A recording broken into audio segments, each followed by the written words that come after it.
Philadelphia. Welcome to Texas Stadium. Washington improves their record to 2-1. Their punter and also their kickoff man. He punts barefooted, but puts the shoe on his left foot to kick off. So Johnson descended in the air, and Albert Bentley is the deepest of 3 Colts who drop back. There's Bentley standing on the goal line, flanked by Terry Wright and Roy Banks. And so from Cleveland, the 3rd game of the season for each team begins with a bouncing kickoff. Bentley fields at the 7 and comes back out to the 27. When the season began, Gary Holgeboom was the starter. He led them against Houston, but Jack Trudeau got the nod last week, did not have a good week. He's in there again tonight as the starter in his 3rd season out of the University of Illinois. Dickerson is the running back. Bentley is the H-back. They want to get him the ball more often. Burdan makes his first start with Brooks on the outside. Beach is the tight end, and there's a big story which we'll detail as we go along. The offensive line. They're hurting, and they have really mixed things up. From the 27-yard line, on 1st down, it would figure Dickerson, and you'll see a lot of that tonight. He picks up 3.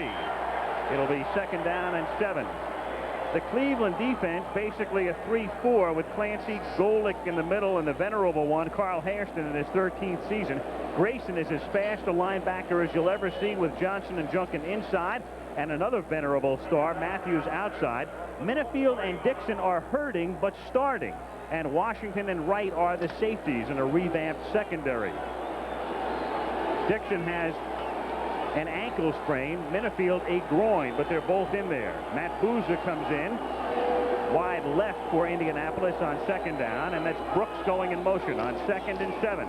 And Dickerson cuts it back to the left side, spins to the outside, and is run out of bounds by Grayson, close to a 1st down. So Dickerson, who has carried the ball about 95% of the time in the first 2 games for Indianapolis, carries on the first 2 plays tonight.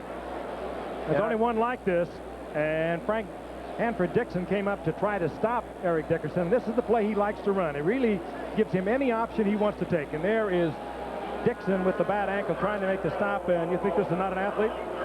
Hanford Dixon ended up with Dickerson's towel, and that was all. Seriously misjudging his ability to get outside. On 1st and 10, the first pass of the night is caught by the tight end, Pat Beach. So after going to Dickerson on the ground twice, they mix it up, send it to Beach. He's tackled by Matthews, and a 1st down at the Browns' 48-yard line. What did Dickerson tell us yesterday? He's not going to view this as a successful evening unless he gets the football at least 30 times. He doesn't feel that he's being utilized.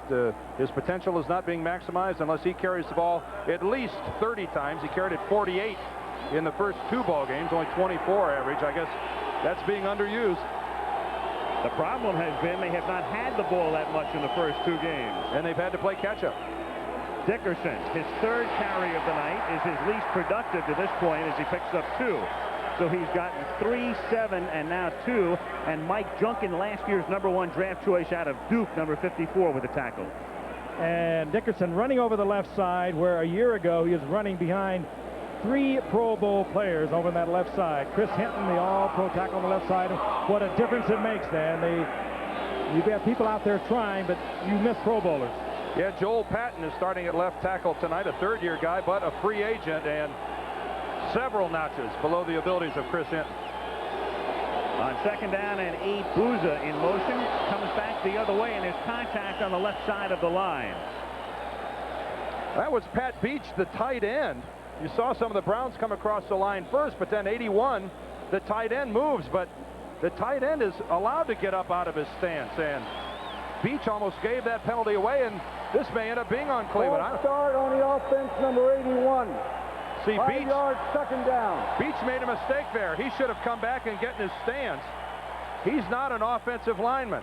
If he gets away without contact and hurries up and gets back in his stance, he might have been able to get away with that. He kind of invited that penalty, and the official's more than happy to give it to him. Ben Dreif making the call. Ron Meyer, who took over at the end of the 1986 season. Now in his 6th year overall, he started his career as the New England head coach as Dickerson. On 2nd down and long, moves inside the 45 to the 43-yard line as Dixon and Grayson converge on the tackle. So it'll be 3rd down and about 4 upcoming from the 43. Frank, do you figure there's another player in the league that makes you just involuntarily hold your breath when he has the football the way Eric Dickerson does? Marty Schottenheimer, the Browns coach, touched on it. He said, you know, you can't contain him. You just hope he doesn't go off when you're playing with him. He's like a bomb out there. 3rd and 4. And the shotgun for the first time, and even out of the gun they go to Dickerson, and why not a 1st down? So they use Dickerson in the eye. They use him with split backs. We also have a flag thrown at the end of the play. They love to throw the ball to him, and they give it to him out of the gun as well. Well, that was Thane Gash, number 30, that made the play over on the sidelines. Boy, that sure didn't look like he was overly aggressive in going after Dickerson. At least foul number 30 on the defense. That's a 15-yard penalty, and that's a 1st down. I'd like to take a look at this from another angle. It looked at the end there like Gash was attempting to hold Dickerson up. Now here's the play as we see it from ground level.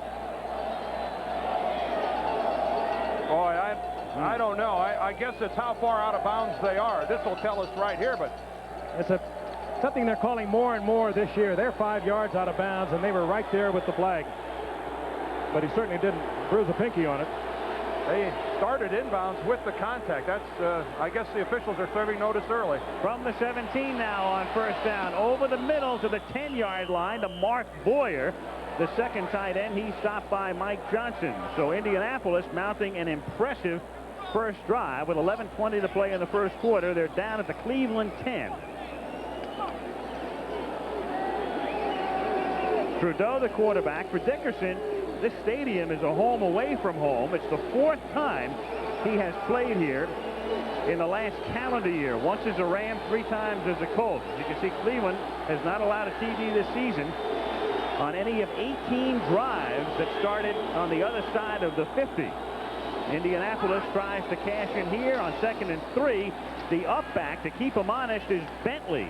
And Bentley in any other backfield would be a main man, but not here. Mainly a blocker, an H-back, and this time they give it to him as the up back through the middle, and he's close to a 1st down. Only his 6th rushing attempt of the year, and last season he was over 1,600 yards, all-purpose yardage. Fine football player. He's being very patient with this entire situation here, being the H-back, not getting any action, but you know he likes to get his hands on the football. Very versatile, good receiver, good running back, and not getting, of course, much action with Dickerson getting all the calls. And a big plus here for the Colts, being able to get a 1st down inside of the 10-yard line. They're down around to 8, and so the Colts with a very impressive early drive, but when you haven't won a ball game, you've had trouble pushing it across the goal line. 14 points in their first game to Houston, only 13 in their game last week to Chicago. An early score would be good for Indianapolis. 1st and goal. Colts at the Browns 7-yard line. Dickerson to the outside. Touchdown. And a flag down after the play. And against Indianapolis, and I think against Billy Brooks. Well, the flag came in after the play. Frank Minifield, one of the Browns there. The flag came in after the play. That doesn't necessarily mean the foul came after the play. Ben Dreith is the referee. Dickerson was well into the end zone, but they'll bring it back out because of holding, I believe, on Brooks. Minifield and Brooks were all tied up, and they are going to march it off. An interesting play.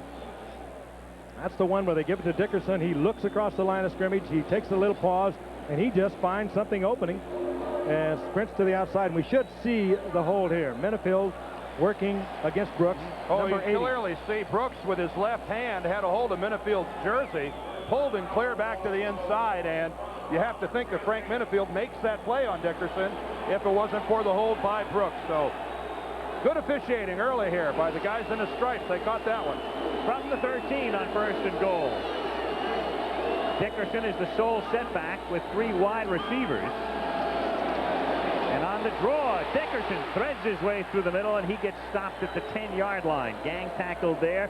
Brian Washington comes up from the safety spot to make the initial contact. It'll be 2nd and goal. They may be Darrell Sims also there. They may be going for the 30 carries in the first quarter. penalty slowed it down a little bit, but if I'm the Cleveland Browns, second against the rush a year ago, we'll look at that hold one more time, no question about it. If I'm the Browns, I've got to be worried. Thus far, Indianapolis has done just about whatever they wanted to do. And whatever they wanted to do is give the ball to Dickerson. 7 times they've done it on this drive. Second down goal.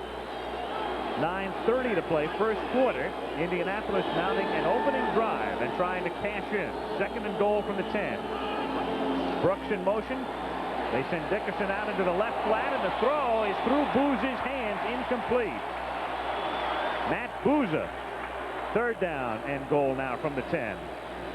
If Eric Dickerson isn't going to carry the ball, he's going to be a decoy. Dickerson flares to the outside, allowing Booza to work underneath, and Booza's going to react back towards the sideline underneath Dickerson, and just a beautifully thrown ball by Jack Trudeau. He knows he can't throw it any better than that, and inside the red zone, inside the opponent's 20-yard line. That's a catch you just have to make. And Booza had caught balls in 38 straight games until last week. He was blanked against Chicago and drops one here. Third down goal out of the shotgun. The last time they were in the gun, they gave it to Dickerson. They send Bentley in motion, and there's a miscalculation on the snap with Trudeau starting back, and it was Clarence Verdun who actually came across the line, and the flag is down.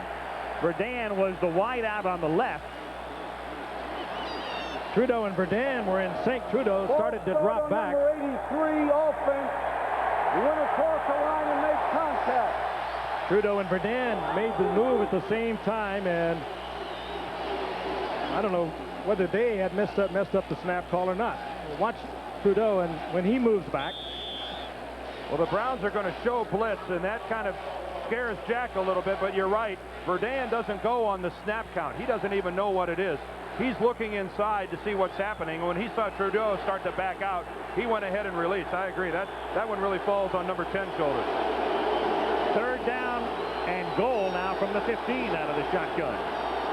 Dickerson through the middle, but only for 3.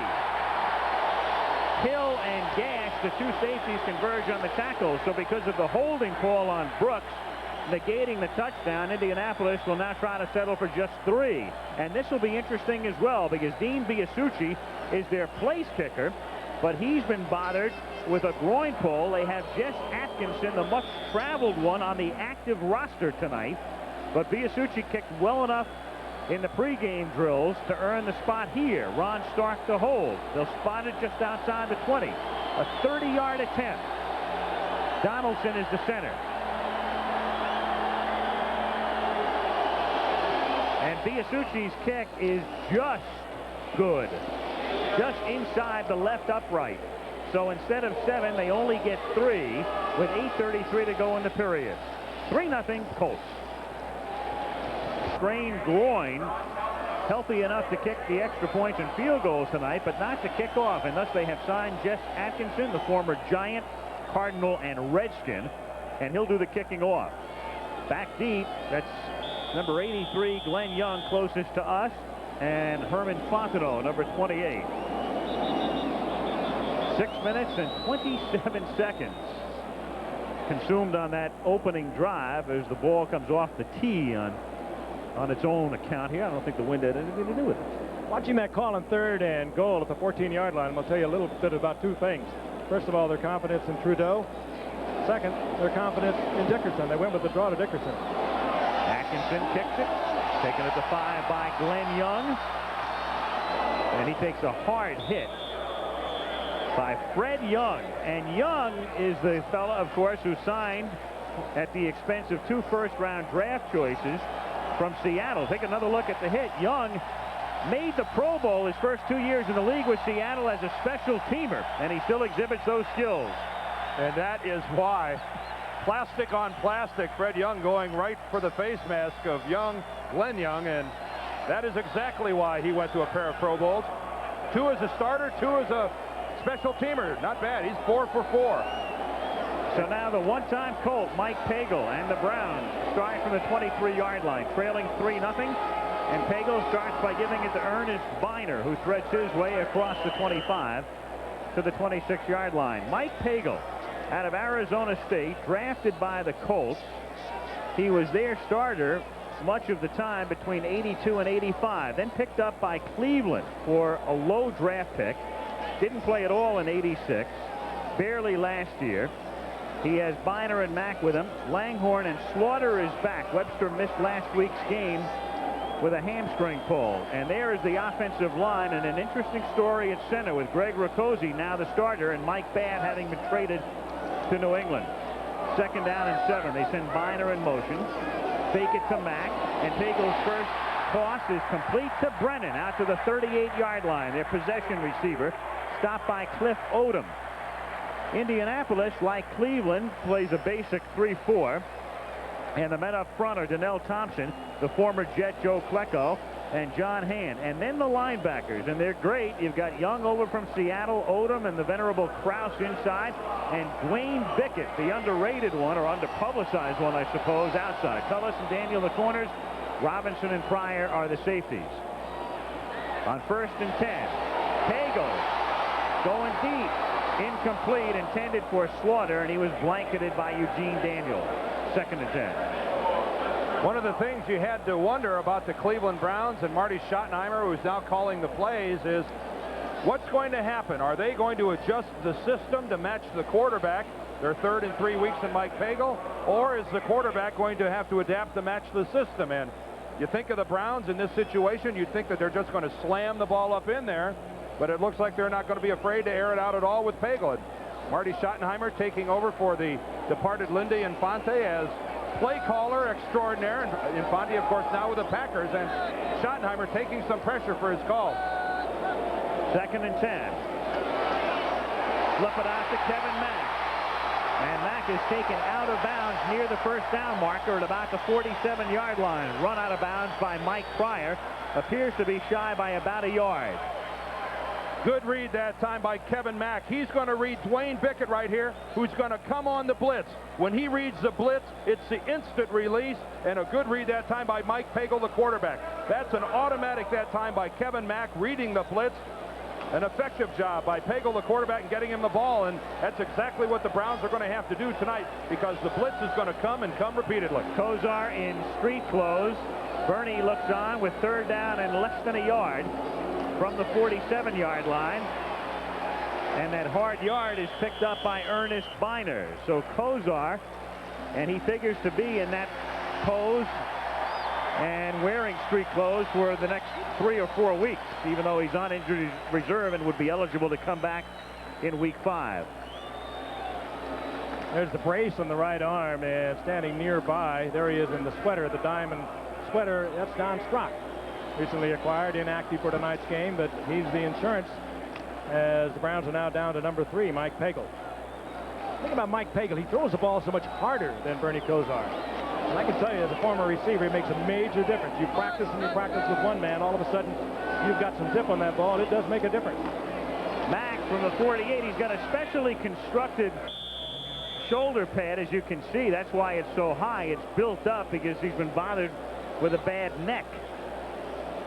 I always wanted a pair of pads that big when I played, and they wouldn't give them to me. And I guess I had to have a neck injury first. That's got to be the kind of a shoulder pad, the way it's sloped on Kevin Mack, that's going to make it a little harder to tackle him. You'd think that nothing to hold on there, that your fingers are just going to slide off the back of that thing. Working great for Tommy Kramer up at Minnesota. Looks better on Mack than it does on Kramer. Well, he looks mean out there, doesn't he? Looked pretty good on Kramer yesterday. 2nd down and 8 from the 50-yard line. Pagel protected well. A wobbly ball dropped by Brennan. And the pressure that time put on by Donnell Thompson, who may have gotten a hand on it. I think that might have been deflected. Either that or it was something Pagel wanted back, because that was a wounded duck flying out through the air. Bad-looking ball. Pagel had to duck underneath Thompson, and he threw it a little bit off balance. That might have been part of the reason. It was behind Brennan. Would have been some kind of a catch by Brian Brennan to pull that thing in. The ball was a couple feet back to his inside. Pagel, strong arm, good scrambler. Indianapolis would never have to worry about Kozar scrambling out of there, but with Pagel, it's a different story. The Browns now in a shotgun for the first time since 1985 on 3rd and 8. And Pagel throws and hits Slaughter for a first down at the 33-yard line. So Slaughter last week, and he gets into a shoving match with Terry Wright, He missed last week's game with a hamstring pull. Healthy again tonight, picks up the first down. A lot of zip on the ball. Pagel knew right where he was going, looked it all the way, fires it in, it's complete. Slaughter pulling up right in the open area, coming down with the ball and getting the first down. But did you see the zip on that? Well, did you also see number 38, Eugene Daniel, the guy who's been having the toughest time back in the Colts secondary? That time on a 3rd and 8 play was giving Slaughter about a 15-yard cushion. Didn't even contest him on the play, and Eugene Daniels had a tough couple weeks, and he's going to make it 3 if he keeps up playing that loosely. From the 32-yard line, Kevin Mack is taken down by Pickett after a pickup of 2. We mentioned the last time Cleveland used the gun, Kozar was in it at the end of the '85 season. Bernie does not like to operate from it, so he has not been a part of a shotgun formation in the last 2 seasons, and Danielson hasn't been when he has played. So the Browns go into the playbook for something different tonight. Bernie doesn't like it because he's such a good reader of defenses, and he doesn't want to take his eyes off that defense. Before that fraction of a second, you have to look the ball into your hands from the shotgun. That's just simply the reason. Pagel, it doesn't matter to him. 2nd and 8. That's Biner going in motion from his outside spot. Blocking for Mack, but it's too slow in developing, and he's run out of bounds near the line of scrimmage. I would say so. He was growing rust out there. I've seen a few slow sweeps before.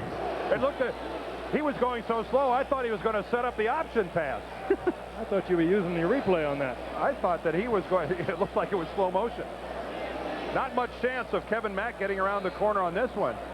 Just a simple toss, and got Dan Fike, Cody Rise, and the guys out front. Pretty effectively played by Cliff Odom, coming all the way over from his inside linebacker, stretching that thing out.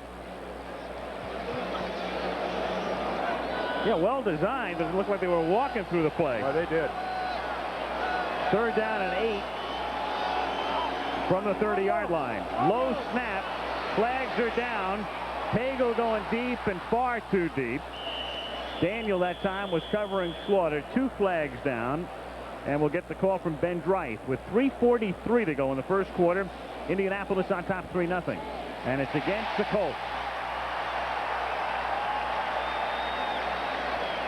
Defense offside, number 56. 5 yards and it's 3rd down. That's Fred Young, who's moved from the inside to the outside. A lot of different action out there. You're going to see things differently. Fred Young's never played out there. He was an inside linebacker up in Seattle, and it's a totally new move. Interesting, too, he only weighs about 225 pounds now. He's playing on what you would call the strong side. Most teams are right-handed, and they run primarily to the right, so he's going to see a lot of running plays where he has to take on the tight end and try to break up that running play. 3rd and 3 from the 25-yard line. Biner in motion. Mack needs 3, gets 3, and more. First down. The other thing about Freddie Young, he has not been working out in training camp, and you saw him miss a tackle he certainly should have had.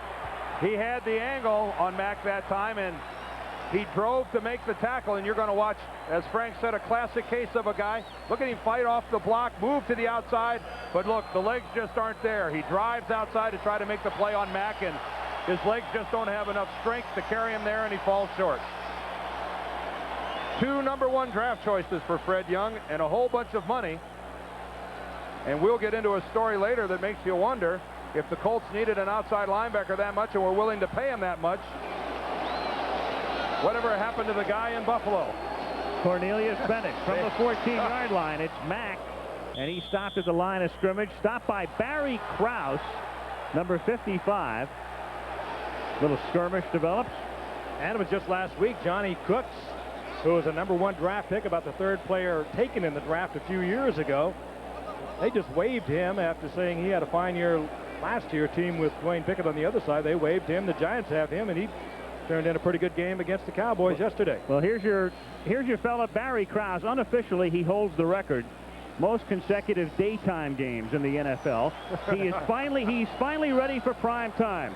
9 years with the Colts, his first Monday night game. Of course, it's the first time the Colts have been on in 10 years. 2nd and 10. Pagel going for the end zone. Touchdown, Ozzie Newsome. And the Cleveland Browns score their first touchdown of the season. Give Ernest Biner an assist on that. A key block against the pass rushing Dwayne Bickett, who is coming on the blitz for the Colts. That gave Pagel time to get that ball off. Strictly zone coverage this time by the Colts. And they're giving up the outside of the end zone. And look at the alley that Pagel had to see Ozzie Newsome not challenged at all towards the sidelines. Fred Young way too late in getting back in to make the play. And I don't know that that was the best of defenses for Indianapolis to be in that situation. Matt Farr boots it through. And so the drive stays alive when Young is offside and Pagel cashes in. 7-3 Cleveland. Cleveland Municipal Stadium. But the Municipal has been dropped. It's now simply Cleveland Stadium as Johnson kicks off for the Browns. They lead 7-3, and Bentley will keep it in the end zone. And so the Colts will start their next drive from the 20-yard line. 1 minute 55 seconds remaining in the first quarter in Cleveland. It's 7-3 Browns. Michaels, Frank Gifford, and Dan Deerdorf with 1 minute and 55 seconds to play in the first quarter. The Cleveland Browns just having scored their first touchdown of the season on top by a score of 7-3. And the Indianapolis Colts now begin this drive from their own 20-yard line. Indianapolis saw a touchdown wiped out on a holding call. They had to settle for 3. They're down by 4, first and 10 from the 20. Dickerson's already carried 8 times for 41 yards.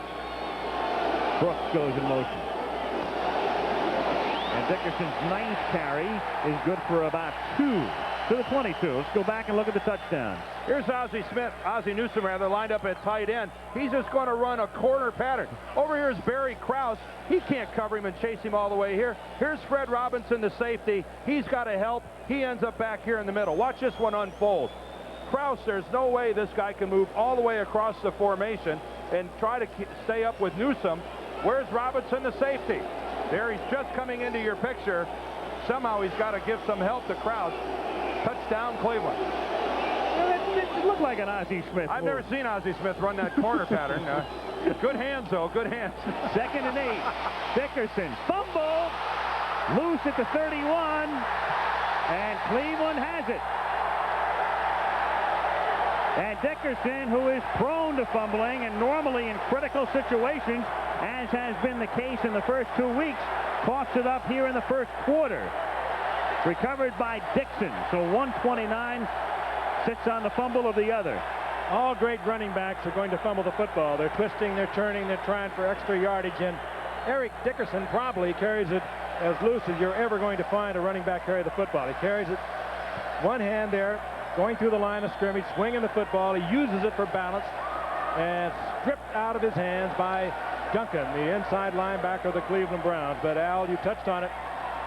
Crucial fumble last week in the loss to the Bears. Same thing in the opening loss to the Houston Oilers in games that they could have won. They lost by a combined 7 points. You looked at Junkin stripping the ball there. He really didn't hit it hard.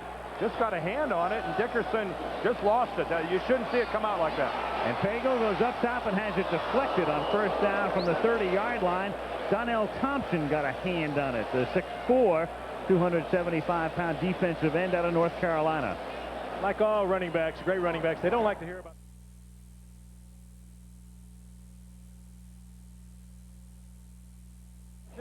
And he is basically the offense for Indianapolis. He's got a good point, because when he is getting those extra yards, that ball is in jeopardy and everyone's going for it. No, but Frank, the point to be brought out there, if John Elway threw more interceptions than any other quarterback, as good as he is, you have to point it out. Oh, absolutely. But I mean, he's also going to get you a lot of yards other backs will never get. Ernest Biner picks up 3. And again, as is the case with an Ernest Biner, it doesn't diminish his skill as a running back, but it's the type of thing, and you all know it if you follow football, he'll have to live with it forever. The fumble last year against Denver. Isn't that the truth? Of all the great things this man has done, he's going to have to live with that one fumble against Denver that everyone thought cost Cleveland the AFC Championship and a Super Bowl game. But believe me, they would not have been there had it not been for an Ernest Biner. Barry Krause shaken up. We'll be back. Barry Krause was shaken up before we went to commercial, and he has left the field under his own power. Figures to be back in very shortly. There he is. 3rd down and 6 for Cleveland. Nickel defense for Indianapolis with the 5 defensive backs in from the 26-yard line on 3rd and 6, and Pagel out of the shotgun. Again, a low snap. Throws over the middle. Complete for a 1st down. He hits Brian Brennan, who is wrapped up by Terry Wright. And that is good work by Mike Pagel, the quarterback, because you know that right off the bat he had to lose eye contact with the entire secondary and his receivers because of the low snap. Still had the ability to come back in, focus on what he had to do, and find Brennan for the 1st down. And the Browns have treated their fans to their first touchdown of the season as the 1st quarter comes to a conclusion at the end of one. 7-3 Browns, and will return to Cleveland for the 2nd quarter after this message and a word from your local station in Cleveland. And this ABC Sports exclusive is being brought to you by Ford and your Ford dealer. Have you driven a Ford lately? The Cleveland Browns marching 1st and 10 at the Indianapolis 17-yard line. They lead 7-3 as we start the 2nd quarter. And Kevin Mack exploits the hole and takes it inside the 15, is wrapped up at the 14 by Mike Pryor and Barry Krause, who is back in the game. Tailbacks carry the ball one way, fullbacks carry it another. Watch Kevin Mack as he cradles the football as he goes through the line. 2 hands on the football when he goes through the line, and anytime there's contact, look at the struggle to try to get the other arm on the ball. Effectively protecting the ball inside your opponent's 20-yard line. One way to keep from fumbling. 2nd and 5 at the Colts 13-yard line. Biner and Mack are the running backs, and now Biner goes in motion. And they give it to Mack again, and Mack gets close to a 1st down as he reaches the 8-yard line. It will be very close. This is what the Browns like to see, that troubled offensive line of theirs with the trade of Mike Babb and the change at center, Greg Riccozzi. And there's a lot, seemed like, as you talk to the Browns, talk to the coaches, everything seemed to focus on that as much, almost, Stan, as much as it did on their quarterback situation. Well, Babb was such an important part of this team for so long. First of all, because of his locker room presence, he was a fun guy to be around, but because he called all the signals on the line of scrimmage. Everyone on the offensive line depended upon his call. He identified the defense. He described the blocking scheme they were going to use, and a lot of pressure there on 73 Greg Riccozzi now, a 2nd-year guy out of Miami. He was their number 2 draft choice last year. I'll say one thing about him. This is the way centers are headed. He's 6'6", 290. The center was always the smallest lineman on your team. 6'6" and 290. The game is changing. Pagel can get his hands in there from an upright position. Can he get him out? 1st and goal from the 8 with Biner in motion. And Mack again through the middle, takes the hit, stays on his feet, and moves forward for another yard. Cliff Odom made the initial pop, number 93, in his 8th year out of Texas Arlington. Funny thing about the Colts, great linebackers, but again, because of the fact that until last year they'd had some miserable seasons, a lot of their good veterans like Bickett, like Odom, are basically unknown because of lack of exposure. And as we said before, hard to believe, but it's been 10 years since the Colts played on a Monday night. And they, of course, were in Baltimore then back in 1978. Ted Mark Tribroda was the coach. Burt Jones was the quarterback. Now, last year, I'll tell you why they haven't played. Last year was their first winning season in 10 years. The Colts had some sort of a problem. The officials stopped the clock, and Freddie Robinson left the game. And I believe Terry Wright has come in for the Colts. There must have been an equipment problem of some sort. There's Fred Robinson on the sidelines, and he had to leave. The Browns in a position to do some damage. Here's Wright. 2nd down and goal from the 5. Brennan in motion. And Pagel hits Brennan, and he gets bumped out of bounds at the 4-yard line. Mike Pryor with the coverage on the play. It'll be 3rd down and goal. Nicely played that time by Pryor. Watch Pryor, 39. He goes in motion all the way with Brian Brennan. They're in a man coverage. He's going to track him all the way across the formation. Smelled that play out perfectly, and played it as good as you can. Well covered down there, close in. You've got to play it that way. You cannot take the chance of turning him over to somebody else. You've got to stay right on him, and well played by Pryor. You know, it's tough going across your own defense the way Pryor does. In that situation, not run into one of your own guys. Your linebackers are moving. He did it well. 3rd and goal, and they send in the 4 wide receivers. Leave Biner in the block, and Pagel throws, and it's dropped at the goal line by Reggie Langhorne.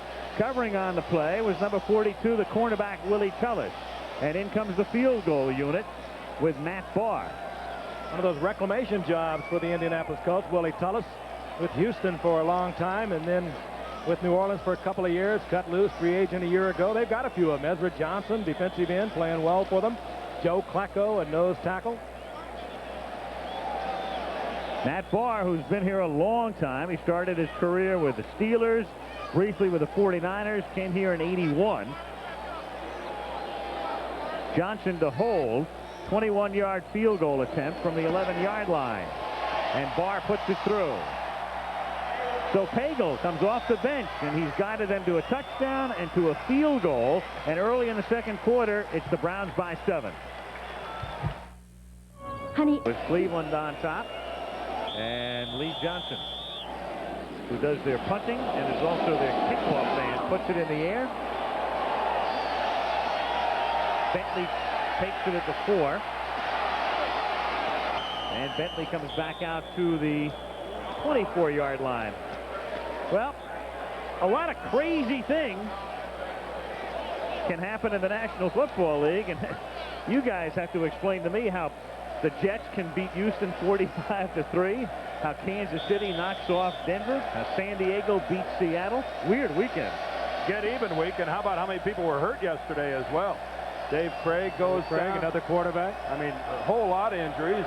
William Perry breaks an arm. Jim McMahon's got a bruised up knee. And then the Giants beat Dallas on a wrong call, as it turns out. Yeah. Trudeau, a flag goes down as the catch is made by Bill Brooks at the 37-yard line.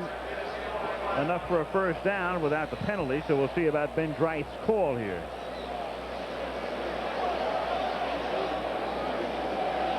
And it's against Cleveland. One thing about the Giants and the Cowboys, everyone in America now is going to know what constitutes a touchback and what constitutes Illegal a safety. contact on a defense. Even us. They declined a penalty. It'll be first down. Illegal contact on Minifield. So at the 37-yard line, first down, penalty declined. Frank Minifield wasn't sure if he was going to be able to play today because of the bum groin, but he makes that play a little too zealously, keeps his contact a little too long, but playing well. From the 37-yard line, Trudeau for a gain of about 5 to Pat Beach.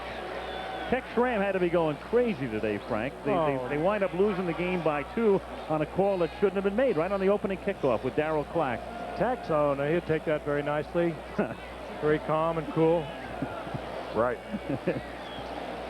That was bizarre, though, wasn't it? Honestly, when I looked at it, I didn't understand it either. The ruling is if the ball is going muffed, to run it out, then that changed everything. But it was muffed into the end zone, and could have been a touchback. 2nd and 5 at the 42-yard line. That's Verdane going in motion, and the up-back Bentley takes it to the 45-yard line. That'll set up a 3rd down and about 2. Bob Golick and Frank Minifield converge on the stop.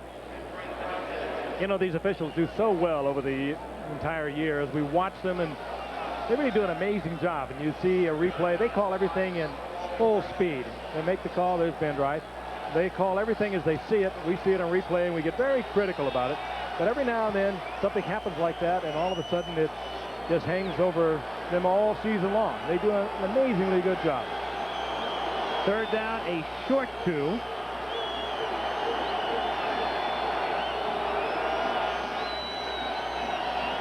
And Dickerson, and he couldn't get going. Dickerson looking for the opening, and nothing open. Matthews and Junkin converge on the tackle. running backs like Dickerson like to take that handoff deep in their own backfield, but on 3rd and short, it's going to take you a while to get to the line of scrimmage, and it gives the defensive lineman time to react. Here's Carl Hairston fighting off the block of Joel Patton. Nice spin to the outside, keeps his feet, and really stymies the play. Big Daddy, 13th year from Maryland Eastern Shore, is a favorite here in Cleveland, and that was a big-time move. An outside spin and making that play. And getting help from an 11-year linebacker on the outside, Clay Matthews, number 57. Ron Stark to kick.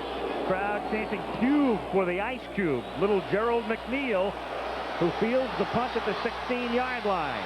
And the 5'7", 140-pounder goes nowhere. He's tackled by Barry Krause.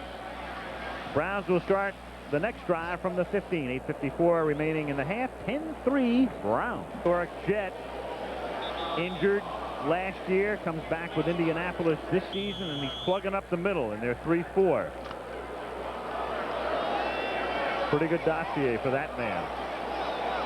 Loves to play that offset. See him cocked there in the middle. He plays it sideways and really exposes that bad leg. Side saddle over Rakosi from the 15-yard line. This drive begins with Ernest Finer on the ground for a pickup of a couple. It'll be second down and 8. 8:45 remaining in the half. Cleveland on top 10-3. Barry Krause making the tackle. You wonder why nose guards have bad legs. Look at Joe Klecko get in there sideways. Just it opens up to the right guard and cut down immediately, and then crinkled up as he's whacked by Dan Fike. And you know, when you get a couple bad knees at another position, maybe they can move you somewhere to hide you a little bit. Well, where does a nose guard go to hide? How does a nose guard extend his career? Klecko's having a devil of a time trying to do it. Second and 8 from the 18-yard line. Pagel protected well, throws, and it's caught by Webster Slaughter. No, yeah, it's Webster Slaughter, and he's out of bounds at the 33-yard line. Well, the Colts are arguing that the ball came out. Eugene Daniel had the coverage on Slaughter, and he's saying that the ball came loose. The ball clearly was on the ground, but did he have possession when he went out of bounds? Daniel just slaps the ball out of there, but the possession is already made. Well, that's an arguable one. Well, it looks like, well, the key here is Slaughter has to get both feet on the ground, having possession of the football. Let's take that and see if he did it. There's one. There's two. Well, we can't tell from that angle where he lost the football. They're going to look at it, though. Yeah, clearly they're going to look at this on instant replay. You have to get both feet on the ground to have it be a legitimate pass reception. Let's try reverse angle from the far side of the field. This ought to tell us something. All right, look at the feet and look at the hands and follow the football in. Okay, there he has it. There goes the right foot. There goes the left. Boy, and just about the time the left is on the ground, the ball comes out. Now the ball follows through and bounces out of bounds. Replay official is Dixon Holman. He's got a tough one for his first one. Well, what's key here is he has to see conclusive proof to overturn the call on the field. Now the call on the field was that they gave him the completion, did they not? So he has to see enough to overturn the officials on the field. There's Dick Dolak. He's talking about the 30-second clock here. He's not talking to the replay official. You really don't see the left foot come down there, as Eugene Daniel argued that he did not have both feet down. The ball would go to Cleveland, where it went out of bounds if they do not overturn it, and they're not going to overturn it. I can't fault them there. I don't see where you could see enough to overturn the officials that were on the spot. Agreed. So it's a completed pass, play stands, ball at the 34. And you know what? If the official on the spot rules it an incompletion, you'd have to let that stand as well. Don't you agree? Absolutely. Yep. That's right, because they're saying inconclusive evidence is what it amounts to. So not enough to overrule it. Of course, I don't really care if you agree or not. I was just trying to be nice, Al. Well, as long as we're so tight here in the booth. You better agree. That's right. When one of us moves, we all move. Another look. Meanwhile, with the clock, the 30-second clock ticking down, they just do get the next play off. And Mack gets stopped by Thompson. It was a 1st and 10. It'll be second down now and about 9 from the 35-yard line. The Browns got Kevin Mack around the corner one time working against Freddie Young, but they've been trying the right side ever since and haven't had a great deal of success. In fact, they've been having trouble getting back to the line of scrimmage. Barely getting beyond at that time, not even a full yard on the pickup. Might be time to try something new. 2nd and 9 from the 35. That's Biner in motion. And quickly over the middle out to the 41-yard line. The catch is made by Derek Cannell, who is their number 2 tight end behind Newsome, and he never had possession of it. Incomplete. Back it comes to the line of scrimmage. Ruled incomplete. It'll be 3rd down and 9. Pagel again. Almost deflected that ball right into Cannell. It was Mike Peter there defensively. Mike Pryor, rather. Now Pagel out of the shotgun, 3rd down and 9 from the 35-yard line. Inside handoff to Biner on a sweep. And Biner goes to his right as he stays on his feet and is finally tackled by Willie Tullis. He got out of the grasp of Ezra Johnson, who busted up the play. So the longtime former Packer, now in his 12th season in the National Football League. And here's a guy who went to the Pro Bowl 10 years ago. And a good job by Willie Tullis of staying home, because when Ernest Biner reverses his field, he's got a lot of yardage if Tullis isn't the guy who stays home. Lee Johnson, the barefooted kicker, with Verdun back deep, and it's a very short kick. And it's down to the 37-yard line by Brian Washington. 6:35 left in the first half. Of the Dolphins passes to wide receiver Fred Banks, whose leg is grabbed by a Colt defender at the 3-yard line. Before his knee touches the ground, Banks stretches his arms to full length and breaks the plane to the goal line with the ball. Now you make the call. Where do you spot the ball? Personal System 2. What call did you make? Since Banks did not contact the ground with any part of his body other than his feet, this is a touchdown. Okay, I know that Fort Taurus has a very... Cleveland, Al Michaels, Frank Gifford, Dan Deerdorf, 6:35 to go first half. Cleveland on top 10-3. And the Indianapolis Colts have the football at their own 41-yard line. 1st and 10. Jack Trudeau, the quarterback. Going to the air on 1st down. Swinging it out to Matt Bouza, and he's taken out of bounds by Matthews. Indianapolis with a terrific offensive line normally, but tonight they're missing Chris Hinton and Kevin Cole. Their 2 tackles, their starting tackles, both are hurt, both are back in Indianapolis, and Ron Solt, the Pro Bowl guard, is still unsigned. Number 69, Randy Dixon, is playing in his place, and I guess it all boils down to the Colts have said they're just not going to give Solt more money than Hinton. Here's Dickerson. Going nowhere to the right, into his own man to the left, turning the corner now, and making something out of it, making a lot out of it, to the 43-yard line, tripped up by Mike Johnson. And if Mike Johnson doesn't get Eric Dickerson so long. Now, guys, fumbles or not, I don't know that anybody else playing the game today is capable of doing this. Take a look at it again. Nothing happening over the right side. He has enough confidence in his speed to come back around. Now he's looking for a bit of a block from Jack Trudeau. Runs into one of his own man, bounces off. There's Trudeau. He's finds somebody, number 48, with a good block.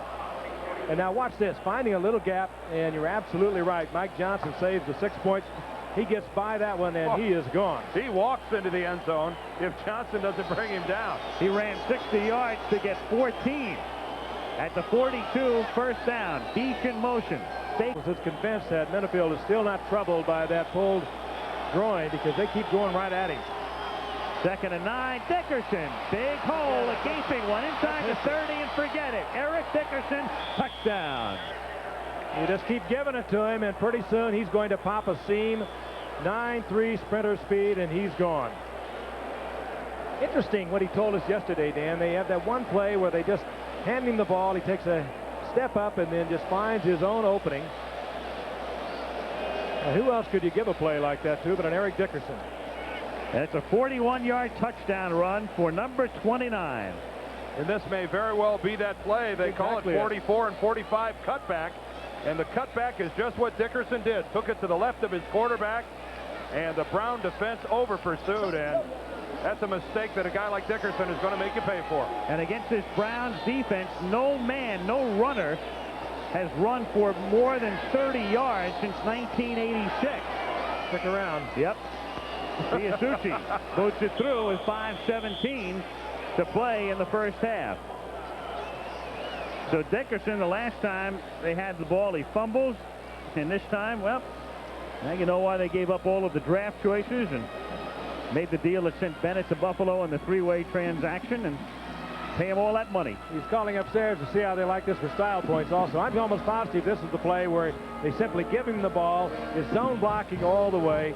He takes a look. If he likes it up the middle, he'll take it up the middle. If he likes it to the outside, either way, he'll take it. That's new to me, but he very quietly talked about this play yesterday to us. Well, I'm quite sure that's it. It's a play that he actually brought from Los Angeles. It wasn't in the Colts playbook. Dickerson telling us last night that it was a play that he ran with great effectiveness out in Los Angeles, and when he got here, he said, hey guys, I like this, let me do it. And Ron Meyer, being above average in intelligence, says, hey big boy, anything you want to do, get on with it. Meyer was Dickerson's coach at SMU and was very instrumental in Dickerson's coming to Indianapolis when he wore out his welcome with the Rams. They had that average backfield down at SMU. Yeah. Craig James and Eric Dickerson. What they call it, the Pony Express? Pony Express at that time. If you could ever figure a way to get Albert Bentley into this lineup too, maybe give him a little bit of a breather. Bentley is a superb back himself. He's carried the ball one time tonight. As Eric, who had handled it 48 of 55 attempts coming into tonight, he's dominated this game again. Well, the Colts are an interesting case. They pay all that money to Dickerson. They just spent a ton for Fred Young, and yet they're holding the line with Ron Salt. They don't want to upset the balance along the offensive line in terms of pay scale. Atkinson to kick off, and it's a short kick. It's fielded at the 11-yard line by Herman Fontenot, and he takes it back out to the 28-yard line. So Cleveland begins from there, game tied 10-10. And next week on Monday Night Football at 8 Eastern time, this is a pretty critical game now for each of these teams. The Raiders 1-2 after yesterday's loss to the Rams, and the Broncos shocked by Kansas City with a mark of 1-2, trailing Seattle in the AFC West. So it's Marcus Allen and John Elway. And I wonder who will be a quarterback for the Raiders. Berline, another 300-yard game again yesterday. And sacked 9 times. Biner to the 31-yard line. Ernest picks up about 3. The Colts, and that goes back, of course, to Baltimore. Norm Bulash, 17 years ago, rushed for 198 yards, and Dickerson's on a pace to exceed that because he's got 103 with 4:40 to play in the half. And this is against a defense that a year ago was second in the NFL against the rush. But it's like Marty Schottenheimer said, you just hope he doesn't explode on the night you get them. 2nd and 7. I think it's already too late. Pagel, well, that line's doing a nice job. Biner out to the 43-yard line. Pagel again has all night. Fred Young makes the tackle. And the Brown offense, even without Bernie Kosar, effectively going up and down the field. Both of these offensive teams moving the ball when you would expect this to be more of a defensive ball game. Anytime you give the quarterback that line of vision up the middle of the field, he's going to complete the passes. Nothing fancy at all that time. There's Bernie on the sidelines. After the play, I'd like to come back to him. I've had a pleasant conversation with him down on the field. Blecko slightly offside. Hey, he knows that there's no contact. If he could have gotten back to the other side of the ball without touching anybody, that's perfectly legal, and he tried to do it. Hard to slither through there at 265 pounds, though, isn't it? Well, that's a little ballet maneuver here from the offset position. Ooh, no contact there. Oh, that was smart. The Browns went ahead and snapped the ball before Joe Klecko could get back. There's Bernie in that brace he has on his right arm, he told me that it's not a foregone conclusion that he's going to be back. He was going to start throwing the ball a little bit next week, but the possibility of surgery is still there. They're going to do some more tests next week, and if they determine that that tendon there is torn, they're going to have to do surgery. There's a chance Kozar may be out for the rest of the year. On 1st and 5, Kevin Mack takes it across the 50 to the 49-yard line. And Dan, in a talk with Armodell, the owner, he said the one thing he is assured, Bernie Kozar, he doesn't want him to even try to come back until that thing is absolutely perfect. He doesn't want to jeopardize any future, and there he is, the man who they anticipated would be the franchise, and he was just that. And there's Art Modell, one of the more popular owners around, who paid $4 million for this football team back in 1961. Did he get a bargain? Ooh, did he get a bargain? He refers to his quarterbacks, Pagel, Strock, and Slayton. He said that sounds like an NFL law firm. It does. That might be the law firm, but that man's the franchise. And again, we don't want to run up the scare flag here in Cleveland, but, you know, anytime a quarterback has an injury to something as delicate as an elbow, it takes a while to determine the extremity of the injury.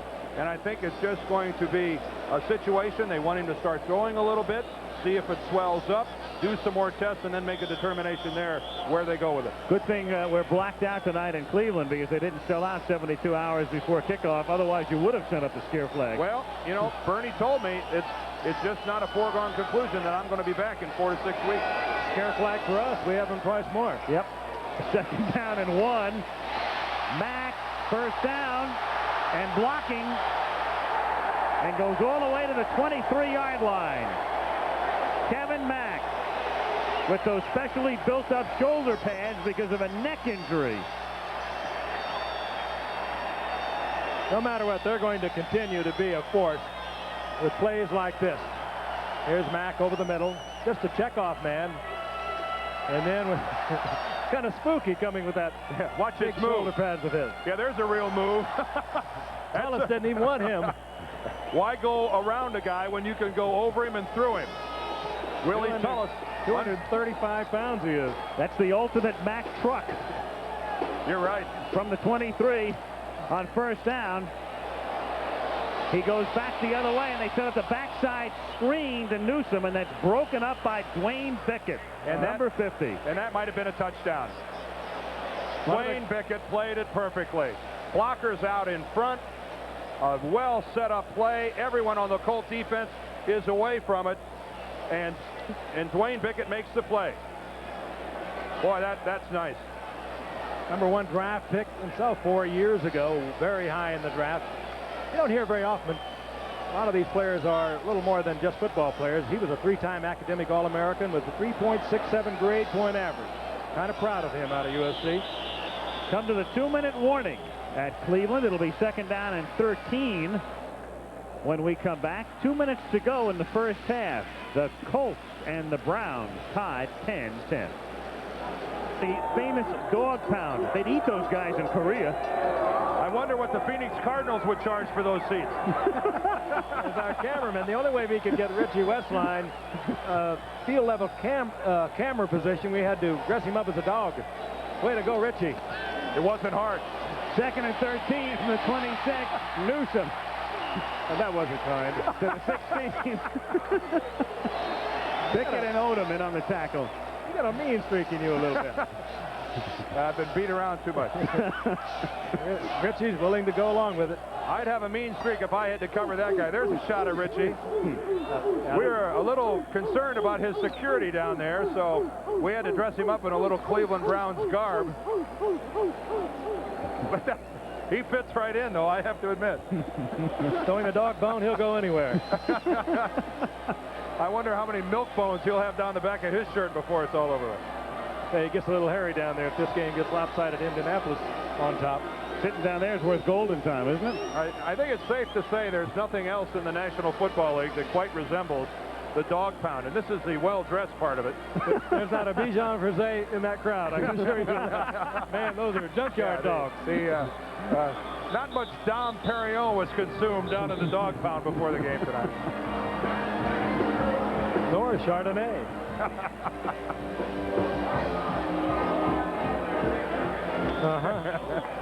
Old linebacker working the area. They do have fun, don't they? That must be Steve Martin's cousin. Okay. 3rd down and 4 for Cleveland. Pagel out of the shotgun.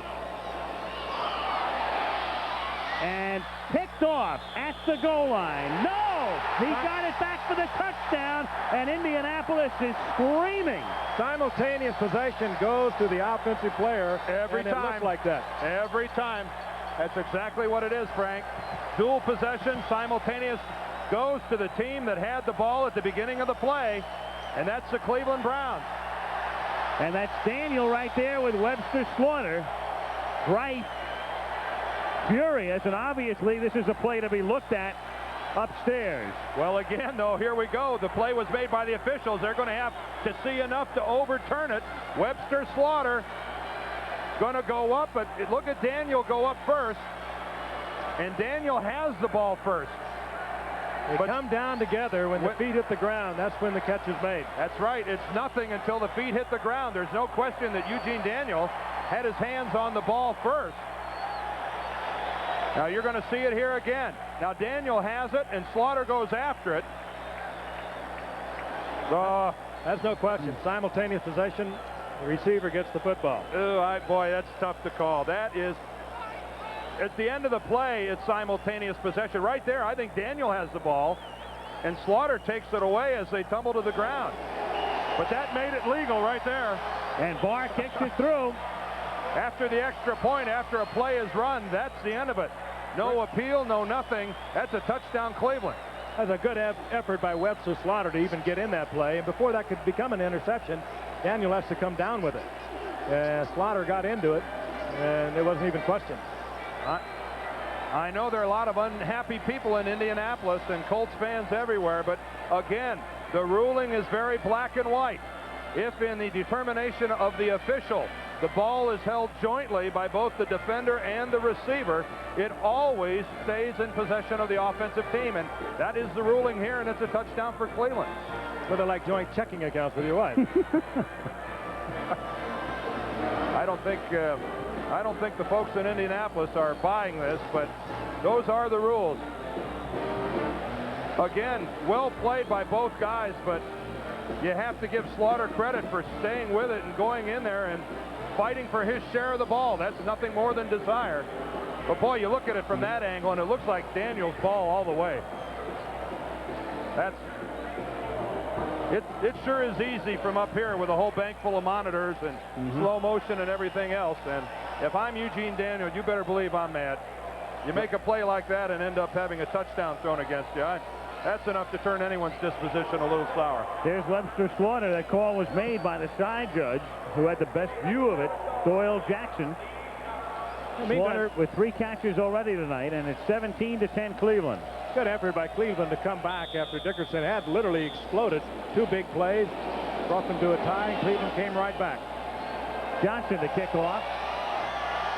Bentley fields at the 6. Tackled at the 24-yard line from the reverse angle. We'll take a look at it. Let's look at that touchdown play again on the reverse angle. Daniel with the inside position goes up for the football, and all the ref can do is come in and see that they both have possession. You can see he came all the way in and looked over the back of both of the players and then makes the call. That man in that position could really make no other call, because by the time he got there, from the angle that he was coming in, the back to the play of one of the players, I don't see where he could have seen anything else. So the Colts now trailing by 7 at the 24-yard line. 1:24 to play in the first half. And movement on the left side, and again that's Patton, and he is taking the spot with the 2 tackles who are injured, Kevin Call and Chris Hinton. It's the makeshift line. Illegal. 65, false start. Illegal whatever. Illegal something. Yeah, we get the message. That's Joel Patton, that time having to go against Carl Hairston, jumping offsides. 1st and 15 now with 1:23, and a reminder, the big one Oklahoma against USC. Also LSU against Ohio State. As the Tigers take on the Buckeyes. Check your local listings. Regional coverage. It begins with our college football starting at 3:30 Eastern time Saturday. A lot of excitement this past Saturday. Yeah. Now what happened at Ann Arbor this Saturday, Frank? I missed it. You caught the tail end of it. You accuse me of having a mean streak. Oh, you two go right for the throat. You know, okay, so they're 0-2. Is that what you heard? My alma mater is 0-2. They played a great game against Victors number 1 Miami. Oh, yeah, it's too late, Frank. Sorry I brought it up. 1st and 15. Dickerson leaning in. What do you say? Do you want me to do it again?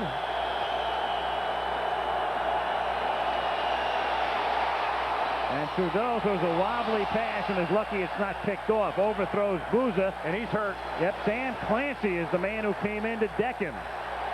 Now it'll be interesting with Trudeau down. You would think Hogeboom would be first off the bench, but Ron Meyer has indicated he'll go to a rookie, Chris Chandler, off the bench. Sam Clancy looped all the way around from the inside and just buried himself into the midsection of Jack Trudeau. A lot of line stunning going on by the Browns, and Trudeau is still down. And there's Chandler warming up, the rookie out of Washington. Clancy's going to come all the way around. He started on the inside. And watch him drive Trudeau right into the ground. And Trudeau actually hit his head on the knee of one of his teammates. See Clancy there on the nose. There he works all the way around to the right.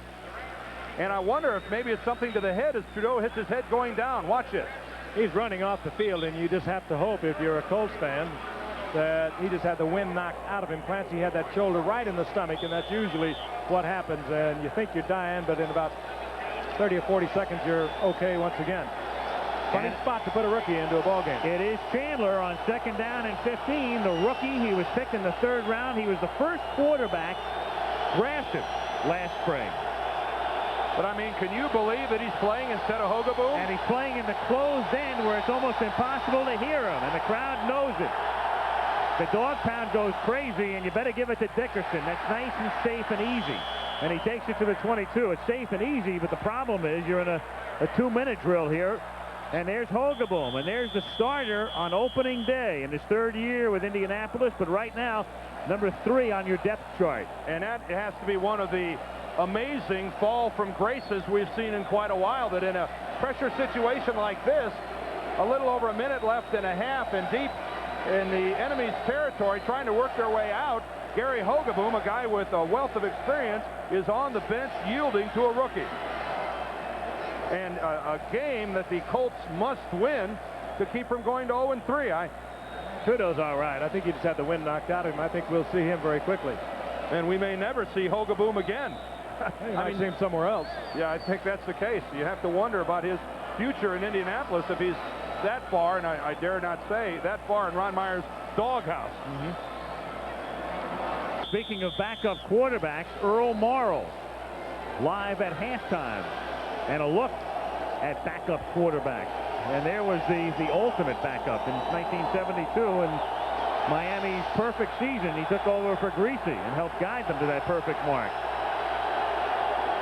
Trudeau took a shot to the ribs and minor injury. He'll be back in, is the report from the bench. But for the moment, it's Chandler on 3rd and 12, going deep and going to Verdun, and he makes the catch inside the 35, and he's finally tackled down to the 25 as he beats Will Hill. And Hanford Dixon didn't even bother to touch Verdun. This isn't college football. You got to touch a guy when he's down.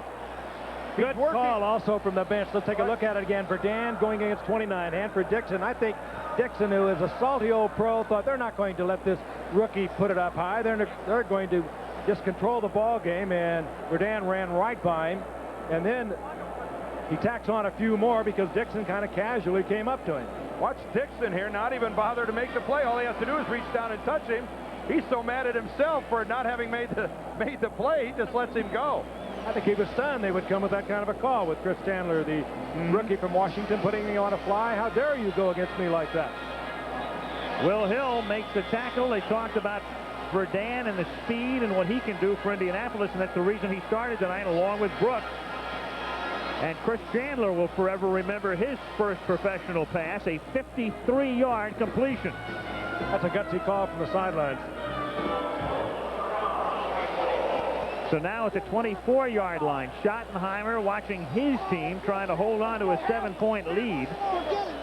58 seconds to play in the half. And you hear Marty Schottenheimer telling his defensive team, forget it.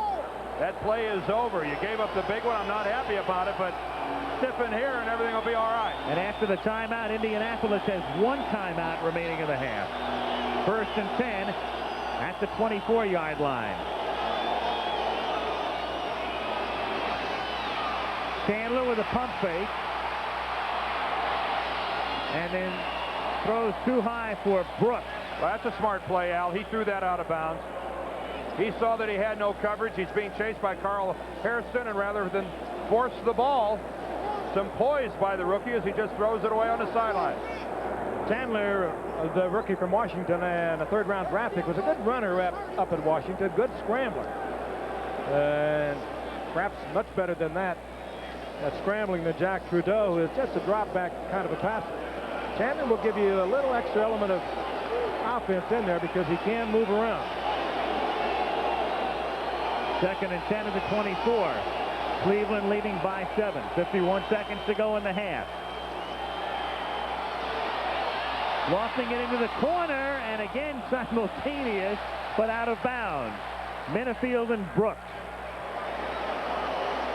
And played just about as well as you could play at that time by Frank Minifield. A timing pattern completely, as Billy Brooks is just going to get to the sideline, but the Browns, as they are just about always in that man-to-man bump and run, Minifield is just right there and played it perfectly and clearly out of bounds by a couple yards. He did. He was right with Brooks all the way. When Brooks looked back for the ball, that's the only time Minifield looked. He knew he was in position. He could read it in the eyes of Brooks that the ball was on the way. He was perfectly timed, and he avoided any kind of infraction. 3rd and 10 from the 24. Everybody, including Dickerson, goes into the pattern. And over the middle, it's tipped. It's picked off at the 15 by Felix Wright. Wright out past the 30, being chased by Brooks, and Brooks nails him at the 50-yard line. Intended for Bentley. And I'm going to accuse the Colts of being a little greedy. On 3 successive plays, they try to go deep with the football rather than maybe running with Dickerson. They had plenty of time, but they went deep on 3 separate occasions with a rookie quarterback. And I think Ron Meyer in retrospect is going to look back at that and maybe wish he'd have been a little more conservative. Chandler throwing off the wrong foot under pressure. Dane Gash was there to knock it into the air, and it was picked off by Felix Wright. But again, Chandler looking like a rookie on that play, throwing off the wrong foot. He had time to step back into the pocket, deliver it. He didn't do it. I really have to question the 3 consecutive passes trying to force it downfield. Boy, you're asking a lot of any quarterback in that situation, much less a rookie. Cleveland has 2 timeouts remaining from the 49. Pagel out of the shotgun. Underthrows Webster Slaughter. 2nd and 10 now with 27 seconds left in the half. And the Browns on top 17-10.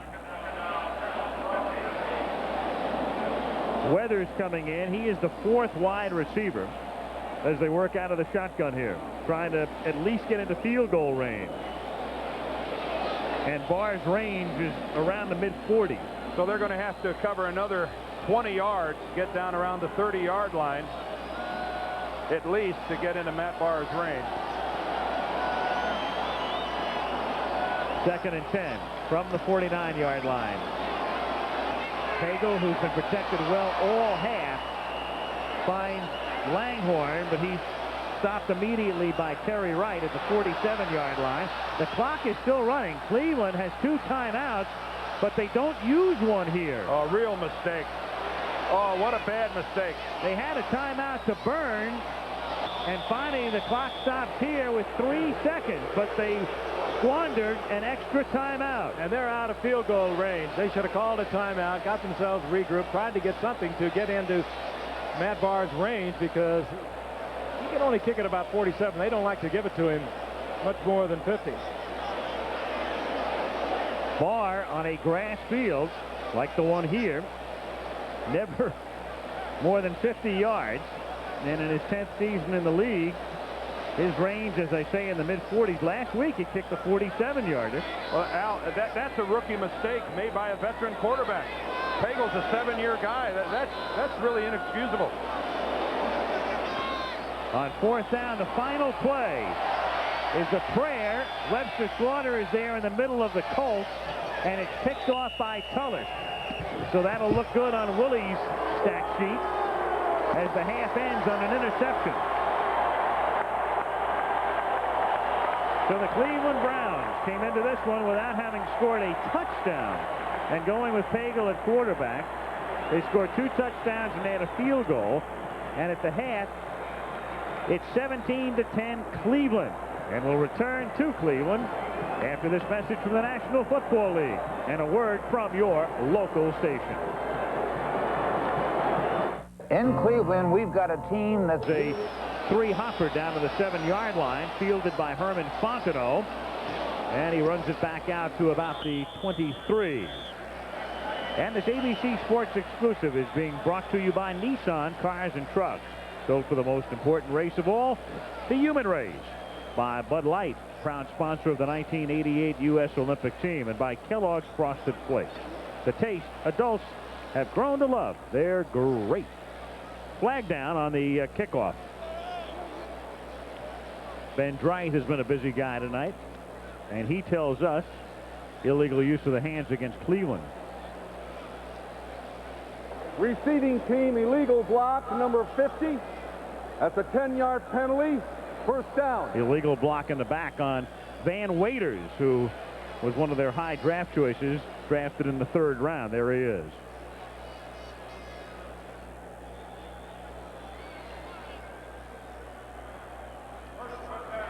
Things pretty even in the total yardage department. The Browns a little more effective passing the ball, but look at the imbalance in the rushing game. All the Colts, and of course that's all Eric Dickerson.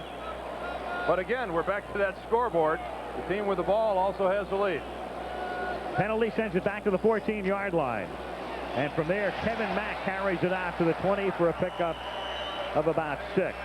Indianapolis got on the board first tonight on a Biasucci field goal. And if you were with us earlier, Dickerson actually went in for a touchdown. Call back on a holding penalty on Bill Brooks. They had to settle for 3. Then Newsome caught a 14-yard pass from Pagel.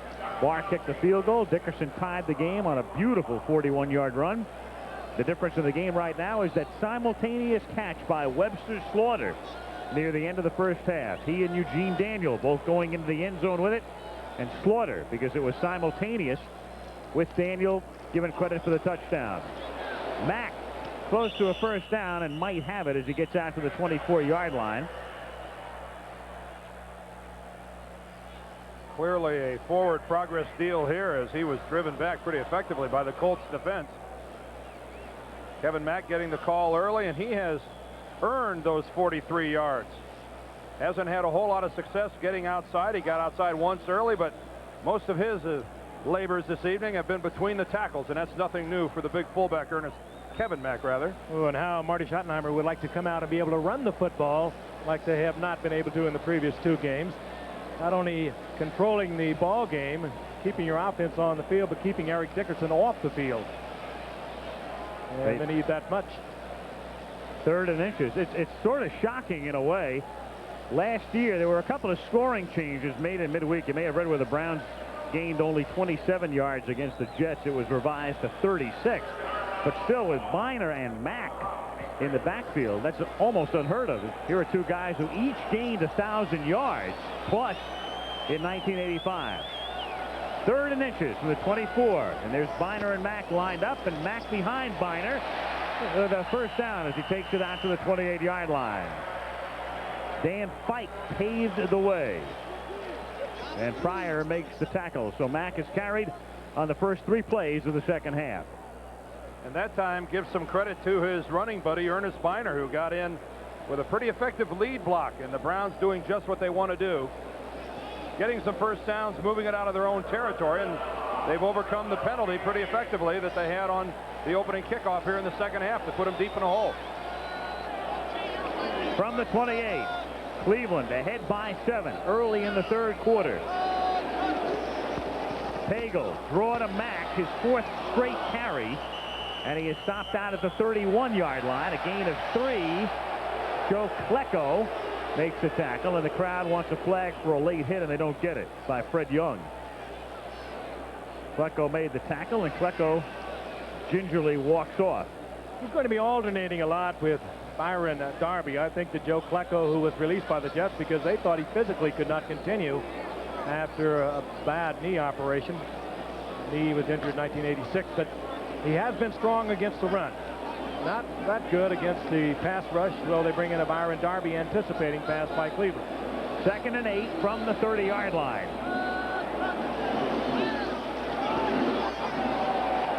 To the near side, Brennan. Nice slip move, gets into Colts territory, and out of bounds at the 48-yard line. Driven out by Fred Robinson.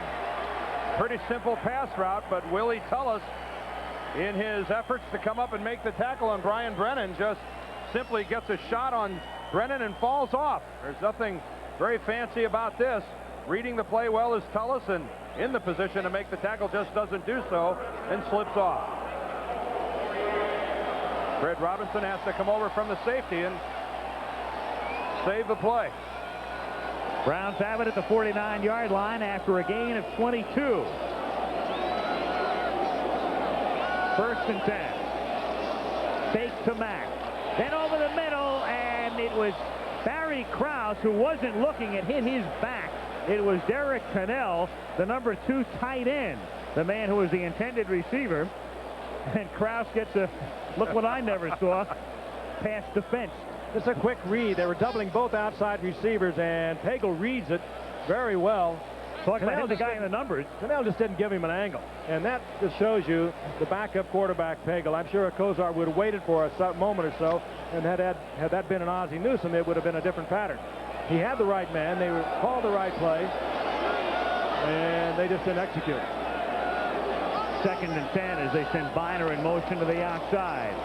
Pagel looks over the middle again, and this time finds Webster Slaughter for a 1st down. As he gets to the 36-yard line, Mike Pryor gets credit for the tackle. 11:45 to play 3rd period. Browns marching with the opening kickoff of the 2nd half, and on top 17-10.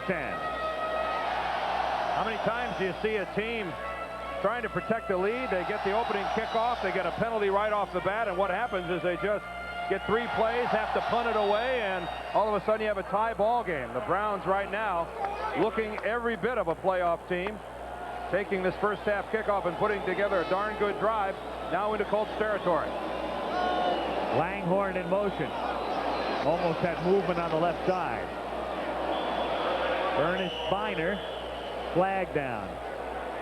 I think that was Tennell, the tight end, that moved on the far side of the formation.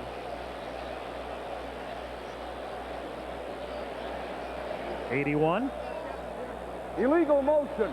2 men were moving at the same time. 5 yards. 1st down.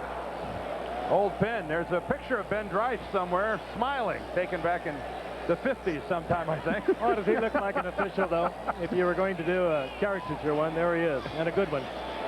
Yeah, he must have treated you with a lot of respect. Well, you know, one thing about Ben with that stern countenance, when he made a call, you didn't feel that it was arguable. You didn't waste any time going up and looking for any sympathy. 1st and 15 from the 41. Side armor to Mack. A lot of room. Whoa. Takes it to the 27, loses the ball. It's loose. Colts have it if it's going to be ruled a fumble. They do. It is ruled a fumble, and Donnell Thompson comes up with it. Mack was making no effort whatsoever to avoid the tackle. He put the nose down, tried to barrel in to the defensive back coming up to hit him. Dan Fike came in, put a pop on him. Dan Fike out in front. They all collided together, but Mack's making no move at all. I think we're going to see that it's Mike Pryor, number 39, the guy that actually gets in there and causes a fumble. Look at him carry it in the hand. Now he covers it up. Yeah, that's Pryor, 39, that submarines and gets in and puts a shoulder pad right on the ball. So a good drive by the Browns is wasted.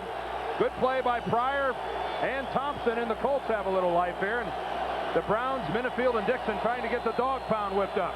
From the 23 was Trudeau back in the game after he was hit in the ribs at the end of the first half. Protected well, going deep for Brooks, and he's covered well. He had Minifield behind him and Matthews in front of him. Intended for Verdun. I would think that by now the Colts would figure out that Minifield is healthy.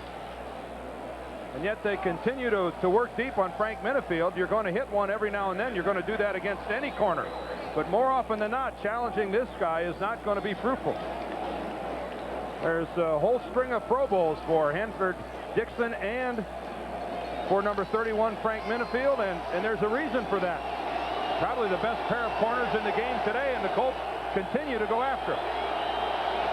2nd and 10 from the 23-yard line.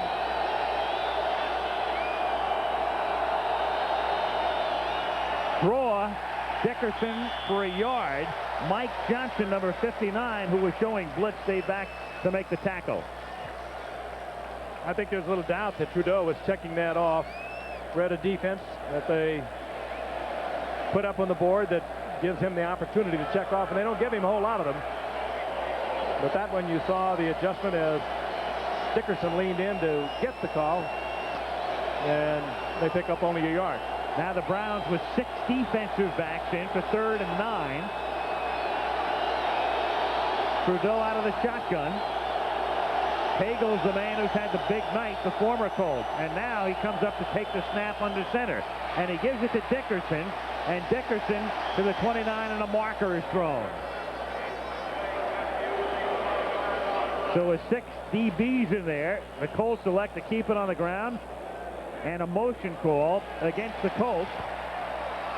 And I think they're going to get Dickerson for not being set. That might be 2 guys in motion again. Illegal motion. 2 men moving at the same time.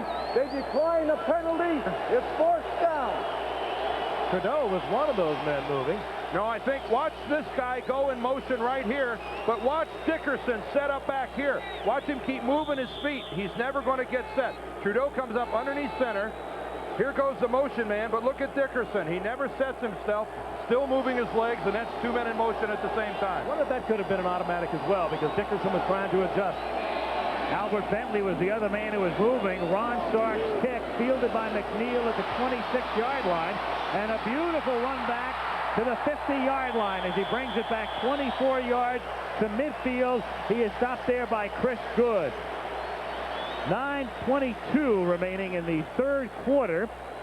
Cleveland has the ball at the 50. And on top, 17-10, the Ice Cube. Has little and no regard for a very small body out there with a lot of big folks. Only in Cleveland. Should have saved this for Halloween night. Only in the outfield in Cleveland. Yeah. The dog pound. Well, they've got reason to bark. The Browns are up. Made a mistake, and the Colts didn't do anything with it. Browns have it, 50-yard line, early 3rd quarter. Cleveland on top by 7. Langhorne in motion. And it's Mack who fumbled the last time he touched the football. He's tackled at the 43-yard line. Well, earlier Ozzie Newsome caught a pass. He has now caught passes in 130 consecutive games. Steve Largent is the record holder with 155. He extends that streak yesterday, and he also surpasses Charlie Joyner here for most career yardage. And Largent, who holds just about every receiving record, number of receptions, receiving yards, 50 catch seasons, 1,000-yard seasons, just keeps on going. 12-1-6-7 after play yesterday. Biner takes it to the 41-yard line. He'll be taking his future passes, however, as you look again at Largent's numbers, from Jeff Kemp, because Dave Craig separated a shoulder yesterday. And was that in the Denver game earlier this year that Largent took that tremendous shot and got a concussion and was knocked out and didn't play the rest of the game, and now came back and broke the record? He has redefined the term possession receiver. Not really a game breaker, but if it's anywhere near him, considered a caught ball. 3rd and 1 from the 41. Herman Fontenot in there on a wing. And a nice move by Mack, who hesitated, moved to his left, and picks up the first down at the 36-yard line. Mack is just relentless. He was stopped at the line of scrimmage. Just put it down, bowled ahead, 235 pounds, and he just looks for somebody to hit. Watch him read the block. Watch Klecko go upfield. That's Rakosi, the center, working on Klecko. And that time Kevin Mack waited for Klecko to declare himself. He went right, then Mack jumped to the left and picks up the first down. That's a smart back that's going to read his blockers at the line of scrimmage and then make his break. And a good job by Rakosi, the controversial one at center. Tim Manoa is in the game at running back. That's Manoa with the football. And he takes it to the 30-yard line. When Mack was hurt on opening day in Kansas City, Manoa came in and did a great job picking up 70 yards and 14 carries. Manoa out of Penn State, second-year running back. Cleveland's rushing last week, 36, which was a revised figure, as we mentioned, and tonight more than double. And Al mentioned that job by Manoa. Keep in mind, that was a 6-3 win by the Cleveland Browns, and that meant that there were times late in that game they had to control the ball, and it was all Tim Manoa. Mack is on the bench for the moment, taking a breather. Manoa is the running back, and Biner is in the slot. And the pass is too high for Brennan. He's covered by Eugene Daniel, and it will set up a 3rd down and 5 with 6:29 to play in the third quarter.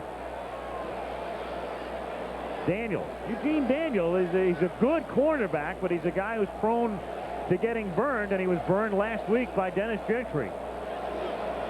Bid on an inside move. Gentry went to the outside. See you later. And they also figure you can go play action against him. Browns have tried it a couple times tonight. They come back with their 4 wide receivers. Their key possession man, of course, for years now has been Brian Brennan. 3rd and 5. Daniel covers Slaughter here. Pagel looks the other way and throws to Langhorne at the 25-yard line. He makes the catch on a little slant in. First down and a flag down after the play at the 25-yard line. Fine effort by Langhorne. Keeping the concentration, eyes on the ball, getting first down yardage with it. Well, that's the pattern that it really aids the entire play if your quarterback has a cannon. And Pagel has a cannon. 5 yards face mask on a defense. 27. 5 yards. First down. Terry Wright. You need velocity on the football to complete this pass, and Mike Pagel provides plenty of that. Reggie Langhorne gets in and makes a play, and how can you really fault the coverage of Chris Good? He's right on top of Langhorne. Can't play it much better than that, and yet completion. Strife said 27. He meant 37. Not right. It was Good. At the 20-yard line, 1st and 10. This is Biner. And he takes it to the 18-yard line. He is stopped there by Cliff Odom, number 93, the inside linebacker. What a pair of backs the Browns have, and Biner and Mack, and when Marty Schottenheimer talks about them, it's almost with affection. Because they're always going to be there. They're always going to give you 100%. Loves the way they work. And when they get it going on all 8 cylinders, it's kind of awesome. And this offensive line performing better than it has the previous 2 games. Certainly, that's true, Dan. Certainly the best they've played all year. 2nd and 8. Biner in motion. And Pagel throws incomplete. Intended for Brennan. It'll be 3rd down and 8. Odom knocked Brennan down. 5:10 to play in the third period. Brennan again, who likes to work underneath. He does not have the speed of Reggie Langhorne, but he works well underneath, and this one just overthrown. And a lot of that being that Pagel is only 6'2", and he's working behind a line that's averages about 6'6" across there. He sometimes has a hard time finding his receiver and often has to throw between men. That one he just overthrew, and a dangerous pass it was. 4 wide receivers, including Gerald McNeil in there. Brennan goes in motion on 3rd down and 8. Over the middle, it's caught by McNeil at the 11-yard line. I don't think that's going to be good enough for a first down. Chris Good with the coverage. They have to get to the 10. They are shy by a yard. And a field goal. Barr coming in. And a field goal in this situation doesn't hurt the Browns at all. Up by 7. If this field goal attempt is successful, a 10-point lead in a game like this has to come away with points down here. And Matt Barr from this position on the field is almost automatic. 19-yard line is where Johnson will put it down. 29-yard attempt for Barr with 4:28 to play in the period. He's already made a 21-yarder. And he can add 3 more points, and a marker is down as Barr goes down. Eugene Daniel came in and ran into him, and they'll assess that on the kickoff. I think Daniel thought he had a shot at that ball, a legitimate shot, but he collides with Matt Barr and draws the flag. Well, now hold on a second, because they may have an opportunity here for a first down. They could take the points off the board. Let's see. The line judge said he was blocked into the kicker. We're going to pick up the flag. It's 3 points. Okay. That settles that. Daniel blocked into Matt Barr. Sam Clancy was the Cleveland Brown. And keep in mind, the ruling is, let's take a look at, here's Clancy right here. Here's Daniel. Watch him go to the outside, but watch Clancy give him a shove. There's Clancy on the shove. That propels Daniel upfield into Barr. Thus, they're going to pick up the flag. The field goal will count.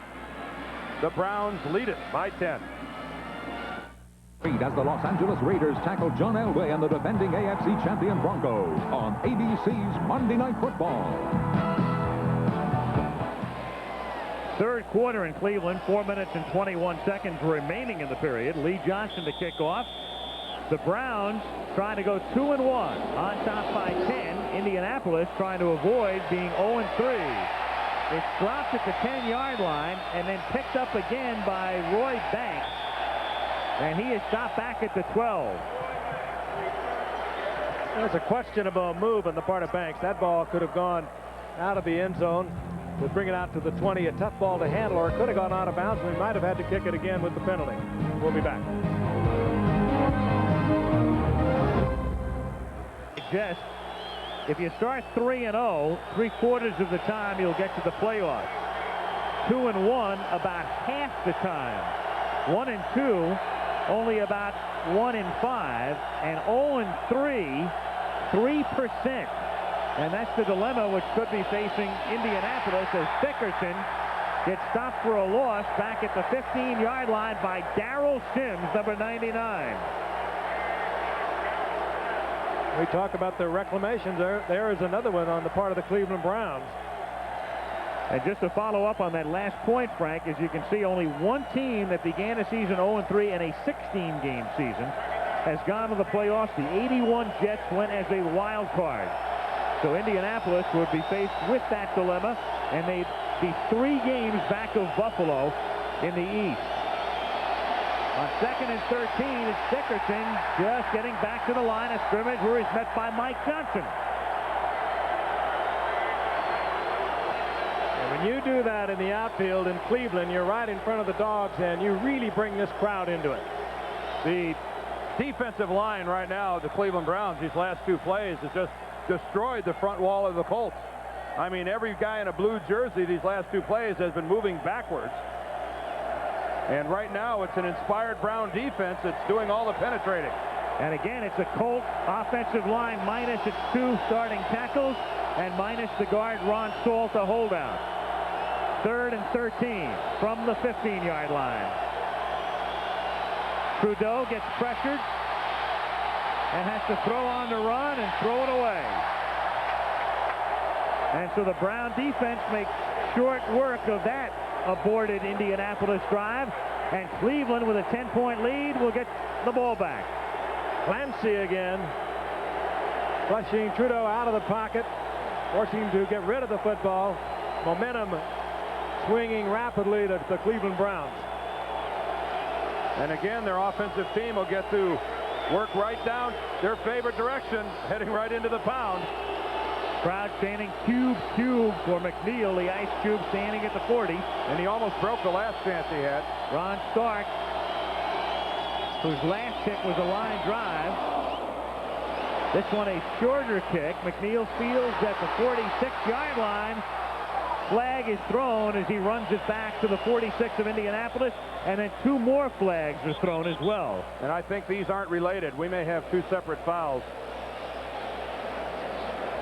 39-yard kick, 8-yard return.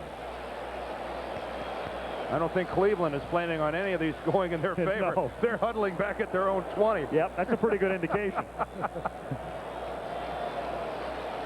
Receiving team number 42, illegal block in the back. That's a 10-yard penalty, and it's a timeout. Tim Manoa. Well, I guess the timeout was just for good measure. Yeah. Let's look at the right side. There's Tim Manoa. Clearly a block in the back, and Cleveland is going to have some good field position. They moved it back, but they've still got the lead.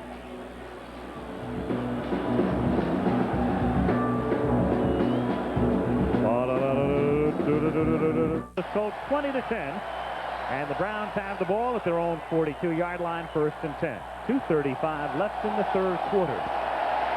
Takes to Mack, and the throw. Langhorne makes the catch at the 50-yard line for a gain of 8. Tackled by Freddie Robinson.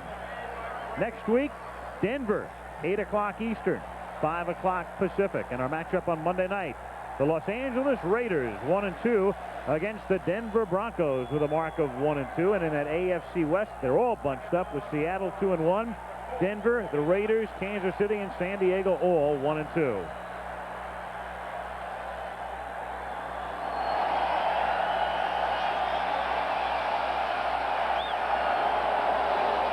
Second down, 1.5 yards from the 49. And Kevin Mack close to a 1st down, stopped by John Hand, number 78. Got the wave going here in Cleveland Stadium, which is almost full, but the Dogs don't do the wave. There they come. Yep. There they go. Oh, up on their paws. Some dogs only do certain tricks. Might have taken a long time to get them to figure out the wave down there.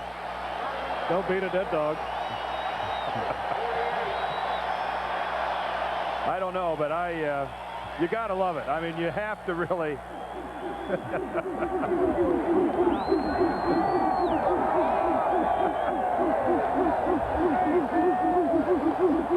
Unique. We'll let it suffice it to say they're a little unique here in Cleveland. Pagel from the 48-yard line. Biner out of bounds at the 32. Oh, but what a well-thrown football over Fred Young. That outside position, the new linebacker for the Indianapolis Colts. There is Fred. Whether he took the right drop or not, we don't really know, but we also know he's 6'1" out there, and that ball just went over his outstretched fingertips, but a fine pass by Pagel. New spot for Fred Young. The quarter has belonged to Cleveland. 1st and 10 from the 32-yard line. Mack, he gets by Klecko and then is able to slither inside the 30 to the 28-yard line. Klecko couldn't hold him. John Hand is a little slow getting up. I think the punishing running game of the Browns is starting to take a toll. I think we're starting to see Mack and Biner breaking some tackles. Kevin Mack especially tonight, who's been punishing in his running. But we saw that possession graphic about how it's been all Browns. Not only have they had the football this whole quarter, but they've had it in Colts territory almost the whole quarter. 2nd and 7 from the 29-yard line. Half a minute to go in the 3rd period. And Pagel hits Slaughter for a 1st down. And while the Browns are back in gear with their running game, let's not forget about Mike Pagel, because he too is very much the story of the game. Oh, and it's an old adage, but when you can run the football, you can do anything with it. And the Browns have started to move the ball behind that huge offensive line that averages about 280 and 6'6". And they are beginning to control the line of scrimmage, and you can throw those little short possession passes, little play action here. They can do just about whatever they want to do now offensively. more than that, they're keeping the ball away from Dickerson. At the 19, 1st and 10 Cleveland.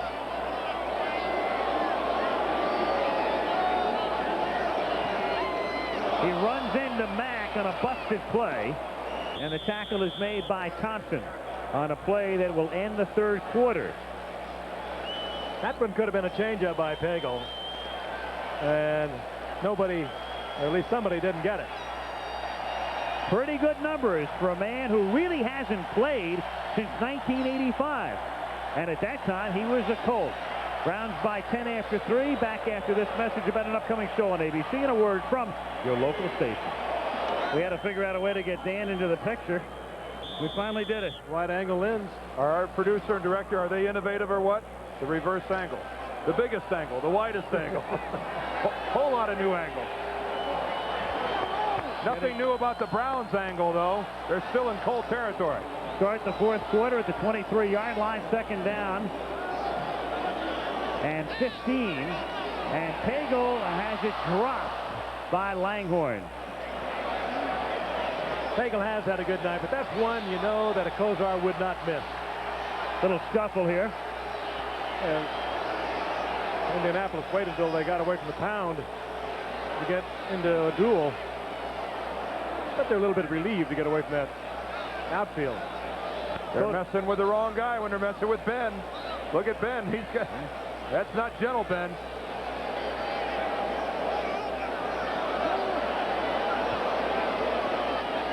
It's Cody Risen and Donnell Thompson who got into it. Ooh. Oh!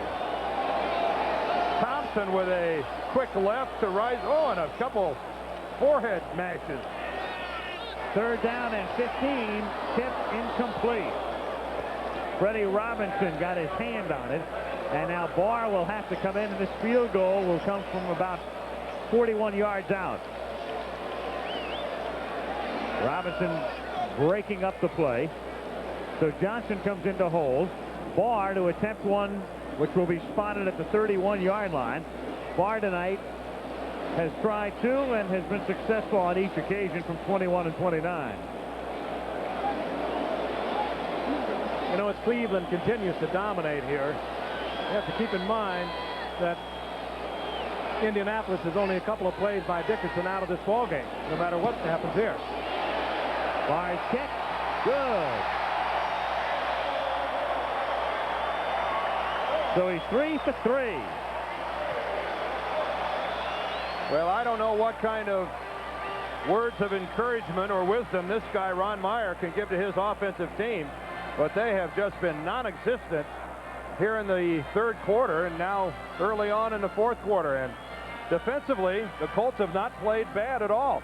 Forced the Browns even deep in their own territory to settle for some field goals, and somehow offensively the Colts have got to get something going or they're going to be out of this game before they even know it.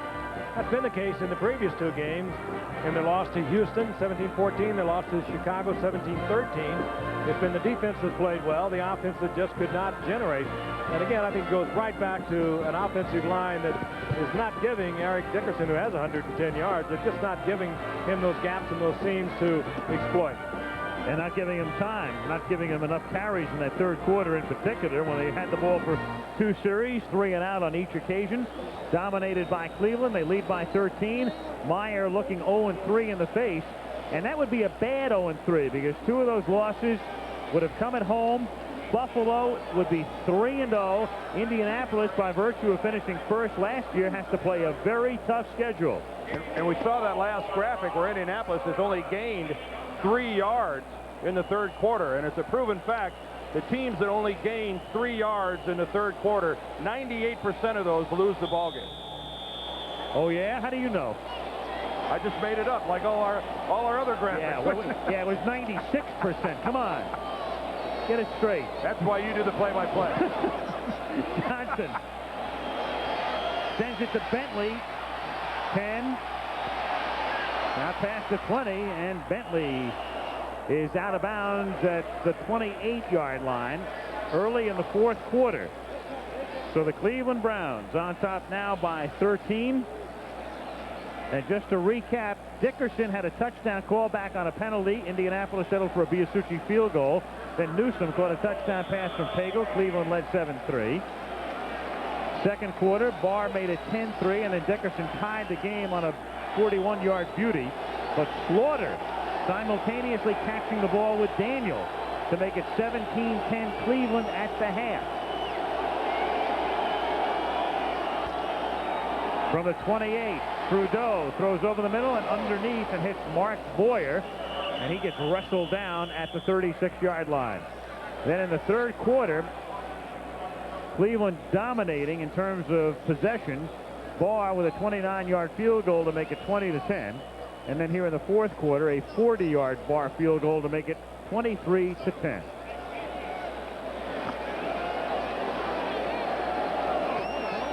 Gain of 8 on the catch by Boyer. Second down and 2. Colts from the 36. Dickerson seeks the first down and has it. And he's tackled by Wright at the 42-yard line. Again, saw that little gap to the right side. That play designed to go left of center. He takes it to the right, gets the first down. And Eric Dickerson, he's a little bit of everything, including the Indianapolis Colts Travelers Man of the Year. Notice how I slid that in there, Dan? Very nice. And, of course, the Travelers Man of the Year in the NFL will be announced at the Super Bowl. 9.5. Yep. Like the style point. From the 42-yard line. The Colts having just picked up their first down of this half. Flag is down. It's Beach, the tight end. He's tackled at the 47-yard line by Brian Washington, and it was a marker down at the line of scrimmage. Head linesman made the call, and the call is motion against Indianapolis.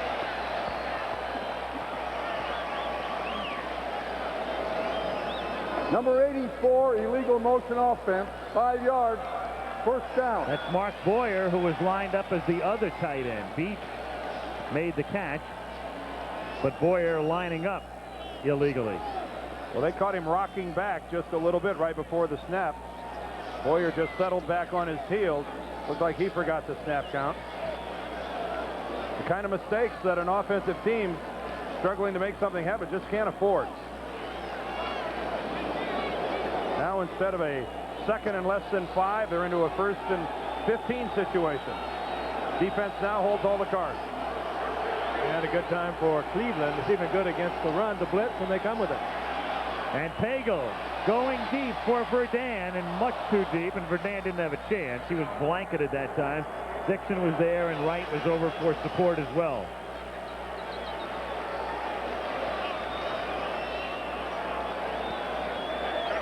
So back they come. Here's an interesting case now. Remember, it's the 45-second rule. On a deep pass like this, you got to remember not to trot back. And Verdun was pleading his case, and now he has to sprint back to the huddle because there goes the clock. Not like the old days. And what you don't see very often now with that new rule controlling the clock is sending the same receiver on a fly pattern twice in a row, because he's still sucking wind out there, and you can't very well do it. Second and 15, and that clock is now down to 5 seconds. They send Booza in motion, 1 second, and they just do get it off before the penalty. And Trudeau throws and finds the open man, who drops it at the 48-yard line. Incomplete.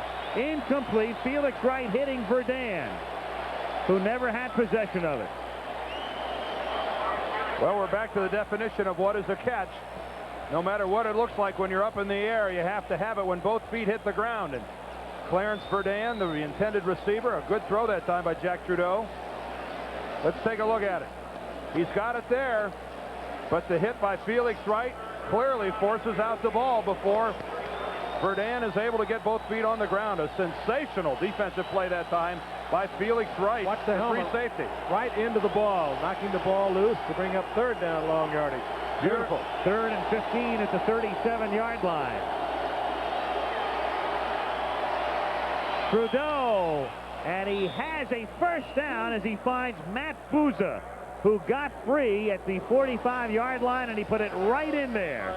Did Trudeau for a first down on 3rd and 15. He's not agile, not mobile, but when you give him a pocket, he's got it here. He can put the ball in there. Good, strong arm. Had to threaded right in between defenders, and he was right on the numbers. We've been tough on that offensive line. Give them credit that time. The Browns rushed 4 guys. They were no factor at all. And the Browns settled back into that deep zone, and Boozer was able to work underneath, and a perfect throw that time by Trudeau. Colts at the Cleveland 45-yard line. Beach makes the catch, and he's taken out of bounds by Brian Washington, the rookie safety. At the 39-yard line, it's a gain of 6. And these are the kind of plays the Colts have to stay with. They went with it on first down last time. The penalty negated it, but go ahead, work your tight end across the middle. Work some short passes to your backs. Plenty of time left in this ball game, 11 minutes and 51 seconds. 2 scores will give you the lead. Be patient. Be conservative. Stop trying to always get the big play. Once you start completing it, then you can go back to Dickerson. 2nd and 4. They go back to Dickerson here. He swings to the outside, then back inside. And he comes up about a yard short of the first down, taking it to the 36-yard line. Stopped by Felix Wright. So at the 36 now, 3rd and 1. What would Bart Starr call here? Play action and hit the deep man in the corner of the end zone. You're exactly right. Ray Scott would have it down. McGee right. They line up in the eye with Bentley leading the way for Dickerson, and they off the play fake have Trudeau rolling and throwing incomplete, intended for Boozer, who wanted a call on Minifield and doesn't get it. And now Meyer on 4th and 1 at the 36-yard line has a decision.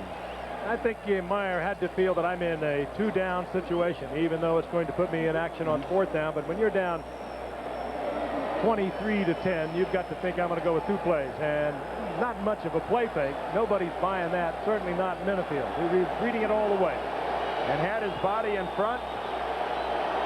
Whoa! Yeah. Wait a minute. Puts the left hand on the hip. Boy, we didn't see that from the other angle. Nope. And you have to think the official didn't either. And that play is not subject to review. Now you got to go to the money man, Dickerson. 4th and 1. He's the sole running back in this set. And they give it to Eric, and he gets upended at the 35-yard line, and it all depends on the spot. Ooh, this is Darrell Sims makes the tackle. Boy, and where do they put it? You run the risk, guys, out of that one-back set without a lead blocker on short yardage situation, that if there's any penetration at all, it's going to kill your play. And it's a first down, even without the measurement. The ball spotted right on the 35-yard line, and Dreiss took a look and said, keep on going. Risky call by the Colts, wouldn't you agree? This was the 3rd down short yardage play a few moments ago. Running play action did not sell anybody, but certainly not Minifield. And you get a look at Minifield, who you go to Pro Bowls when you can do something like that and get away with it. Yeah, he did get away with it because that's interference all the way. 1st and 10 from the 35-yard line. Swing to Dickerson, incomplete. Mike Johnson put the pressure on that time. He forced them to get rid of it in a hurry. 2nd down. One of 3 first-round draft picks that operate in that linebacker core for the Cleveland Browns, and he is the soul of that defense in the middle of it. He is one tough cookie. They could have 4 first-round draft picks at linebackers if their rookie first-round pick, Clifford Charlton, can crack that lineup. Ray Matthews, Junkin, Johnson, all first-rounders. 2nd and 10. Deep, and the tight end gets run out of bounds by Grayson at the 31-yard line. There's Dave Grayson. His father played with the old Oakland Raiders and Kansas City, and he's about as good a linebacker as you will ever see. He is. He made this team as a replacement player a year ago. Had been cut by San Francisco last year. During the replacement strike games, he came in and really had an opportunity to show what he can do. He has great speed, great agility, reads the ball well, and he's become a starter. So now another important 3rd down, a 3rd and 6 for Indianapolis out of the shotgun. Trudeau pressured on the blitz, and Dickerson can't make the catch. There's a flag down on the other side of the field, though. Dickerson, and they have been throwing to him a lot this season in the first 2 games, but he's not caught a pass tonight. That time Will Hill on the safety blitz forced the issue, and the flag on the other side of the field. And I don't know what else Jack Trudeau could have done, and this is going to go Defensive against holding, Cleveland. Number 29, that's a 5-yard penalty, and that's a first down. And that's Hanford Dixon, and he wasn't remotely close to the play. Well, a superior play that time by Trudeau. He took a real shot and delivered it to Dickerson, who dropped it. But here's the play at the line of scrimmage. Dixon against Verdun, rather, and I'd say that was not a badly thrown football. Was that defensive holding? I don't know. Boy, he had the arms extended. We couldn't see him grab anything from there. Here's Dickerson on first down. It's an automatic first down on defensive holding. Stop for no gain. Mike Junkin will get credit for that tackle. 9 minutes and 15 seconds left in the fourth quarter. Cleveland leading 23-10. Well, if the Browns got away with one when Frank Minifield had the hand on the hip, it looks like what goes around comes around, because that call against Hanford Dixon certainly didn't look flagrant by any means. In fact, it didn't look like defensive holding at all from that angle. 2nd and 10. Both Brooks and Booza split to the right. And Trudeau looks that way, but has to turn around because of pressure. Going deep for Booza. And it's picked off at the goal line by Hanford Dixon. And back he comes at the 15. He's tackled there. And Trudeau is down. He's hurt. Harrison levels Trudeau just as he released the ball.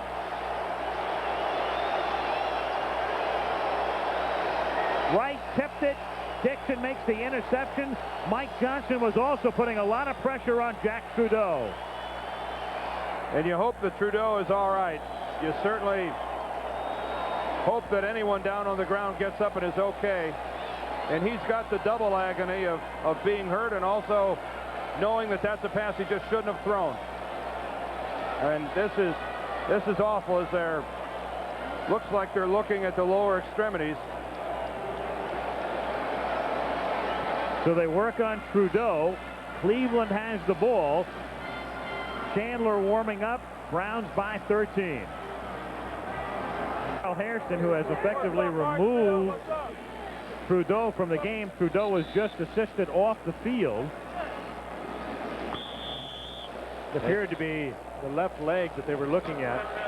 Hairston made the stop and then just rolled right up Trudeau. Insult to injury with the interception. He's on the bench. Chandler's warming up, and Cleveland has the football. From the 25-yard line, it's Biner, and he takes it to the 28. Let's go back and have a look at that play. It starts when Mike Johnson, the middle linebacker, comes on the blitz up the middle, and he's untouched. Dickerson can't get him. That flushes Trudeau, and then there's the hit by Hairston. Now watch Trudeau grab his left leg immediately. He knows he's hurt the instant it happens, and he actually calls over to the sideline for help. Again, Johnson with the flush. And let's see if we can look at his leg. Well, we're going to follow the ball downfield to the interception. Felix Wright again with another sterling defensive play, popping the ball up in the air for Hanford Dixon. 2nd and 6 now as the Browns can work on the clock. They have a 13-point lead. They have Mack as the tailback. They have Brennan in motion, and it's Kevin Mack taking it out to the 32-yard line with under 8 minutes to play. Trudeau once again. Hairston doing his job and just comes down with all of his weight on Trudeau's left leg. Hairston weighing about 270 pounds, and right away, and if you've ever had any injury, you know right away that you were hurt. And calling for help even as the ball was being returned by Hanford Dixon. 3rd and 3 for Cleveland at the 32-yard line. Browns ahead, 23-10. Biner needs 3 and doesn't get it. So Indianapolis able to hold as he is stopped at the 34-yard line is Biner, and in comes the punting unit. You talk about what just happened to Jack Trudeau. You think over on the far sideline with the Cleveland Browns, what's happened with their quarterbacks? You think the quarterbacks in this league don't earn their money? The way these guys are exposed, the way they condition themselves to stay in the pocket until the very last moment to release the ball to maximize their team's chances of a big play happening. You know what's amazing is how few teams in the league at the end of this third week have a settled quarterback situation. What with controversy to begin with, or injury, or other problems, it's amazing how few. Johnson's kick is a liner caught by Verdun at the 27, and a good run back. Verdun inside the Cleveland 40, and only Johnson to beat, and he beats him and scores the touchdown. And no flags in view. They said Verdun was the speed on the outside, and you saw it there. And they picked him up in the offseason for a 5th-round draft choice. From the Washington Redskins he came, Clarence Verdun, the little one who got the start tonight for his speed, as Frank mentioned, as a wideout, has put Indianapolis very much back in the game. And the Browns covered this punt like they just think this game is won. Look at everyone standing, no one even diving, attempting to make a play. Pretty lackadaisical coverage by the Cleveland Browns. Johnson tried, but he really has no shot. And Verdun sends his greetings to the dog pounds, and out come the biscuits. Room in this game for a little man. He's only 5'8", 163 pounds, and he put the Colts right back in it. Dean Biasucci puts it through, and Indianapolis is now down by 6. So it's 23-17 Cleveland, with 6 minutes and 7 seconds left in the fourth quarter. Clarence Verdun talking to the dog pound. Not a wise thing to do. They'll throw things at you. Cleveland on top, 23-17. And Jess Atkinson to kick off. Again, Biasucci with the strained groin. Trudeau gets taken back to the dressing room as it's fielded on a couple of bounces by Fontenot at the 11-yard line, and he brings it back out to the 30. So Verdun brings them to within 6. This is Clarence Verdun working his way through the end zone, and after his punt return. Now watch what comes out of the dog pound. There it is. That is a milk bone. And why send a Hallmark when a milk bone will do? Don't taunt the animals. That entire end zone is littered with doggy biscuits. I wonder if they pick them up or just bring them over from the Animal Protective League and let them have a field day. Yeah. No calcium deficiency there. Ooh. From the 30. Verdun's punt return for a TD, the first punt return for a touchdown in the NFL this season, as Kevin Mack plows his way for a gain of about 9 and stays in bounds as well. Clock ticking with 5:45 to play in the fourth quarter. You don't often see the pile move backwards when 34 hits it. When Kevin Mack decides that the time has come that he has to take on a would-be tackler, you seldom see him being the guy driven back. One of the most powerful runners in the National Football League. That 235 is distributed well, a lot of it in the legs. And when he's tackled, the blue shirts are the ones going backwards. At the 39-yard line.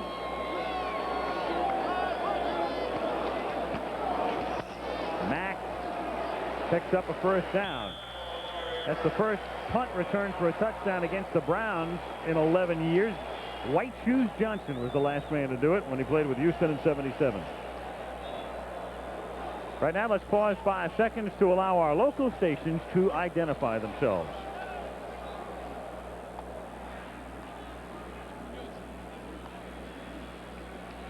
.445 left, fourth quarter.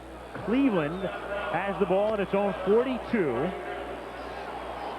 First and 10.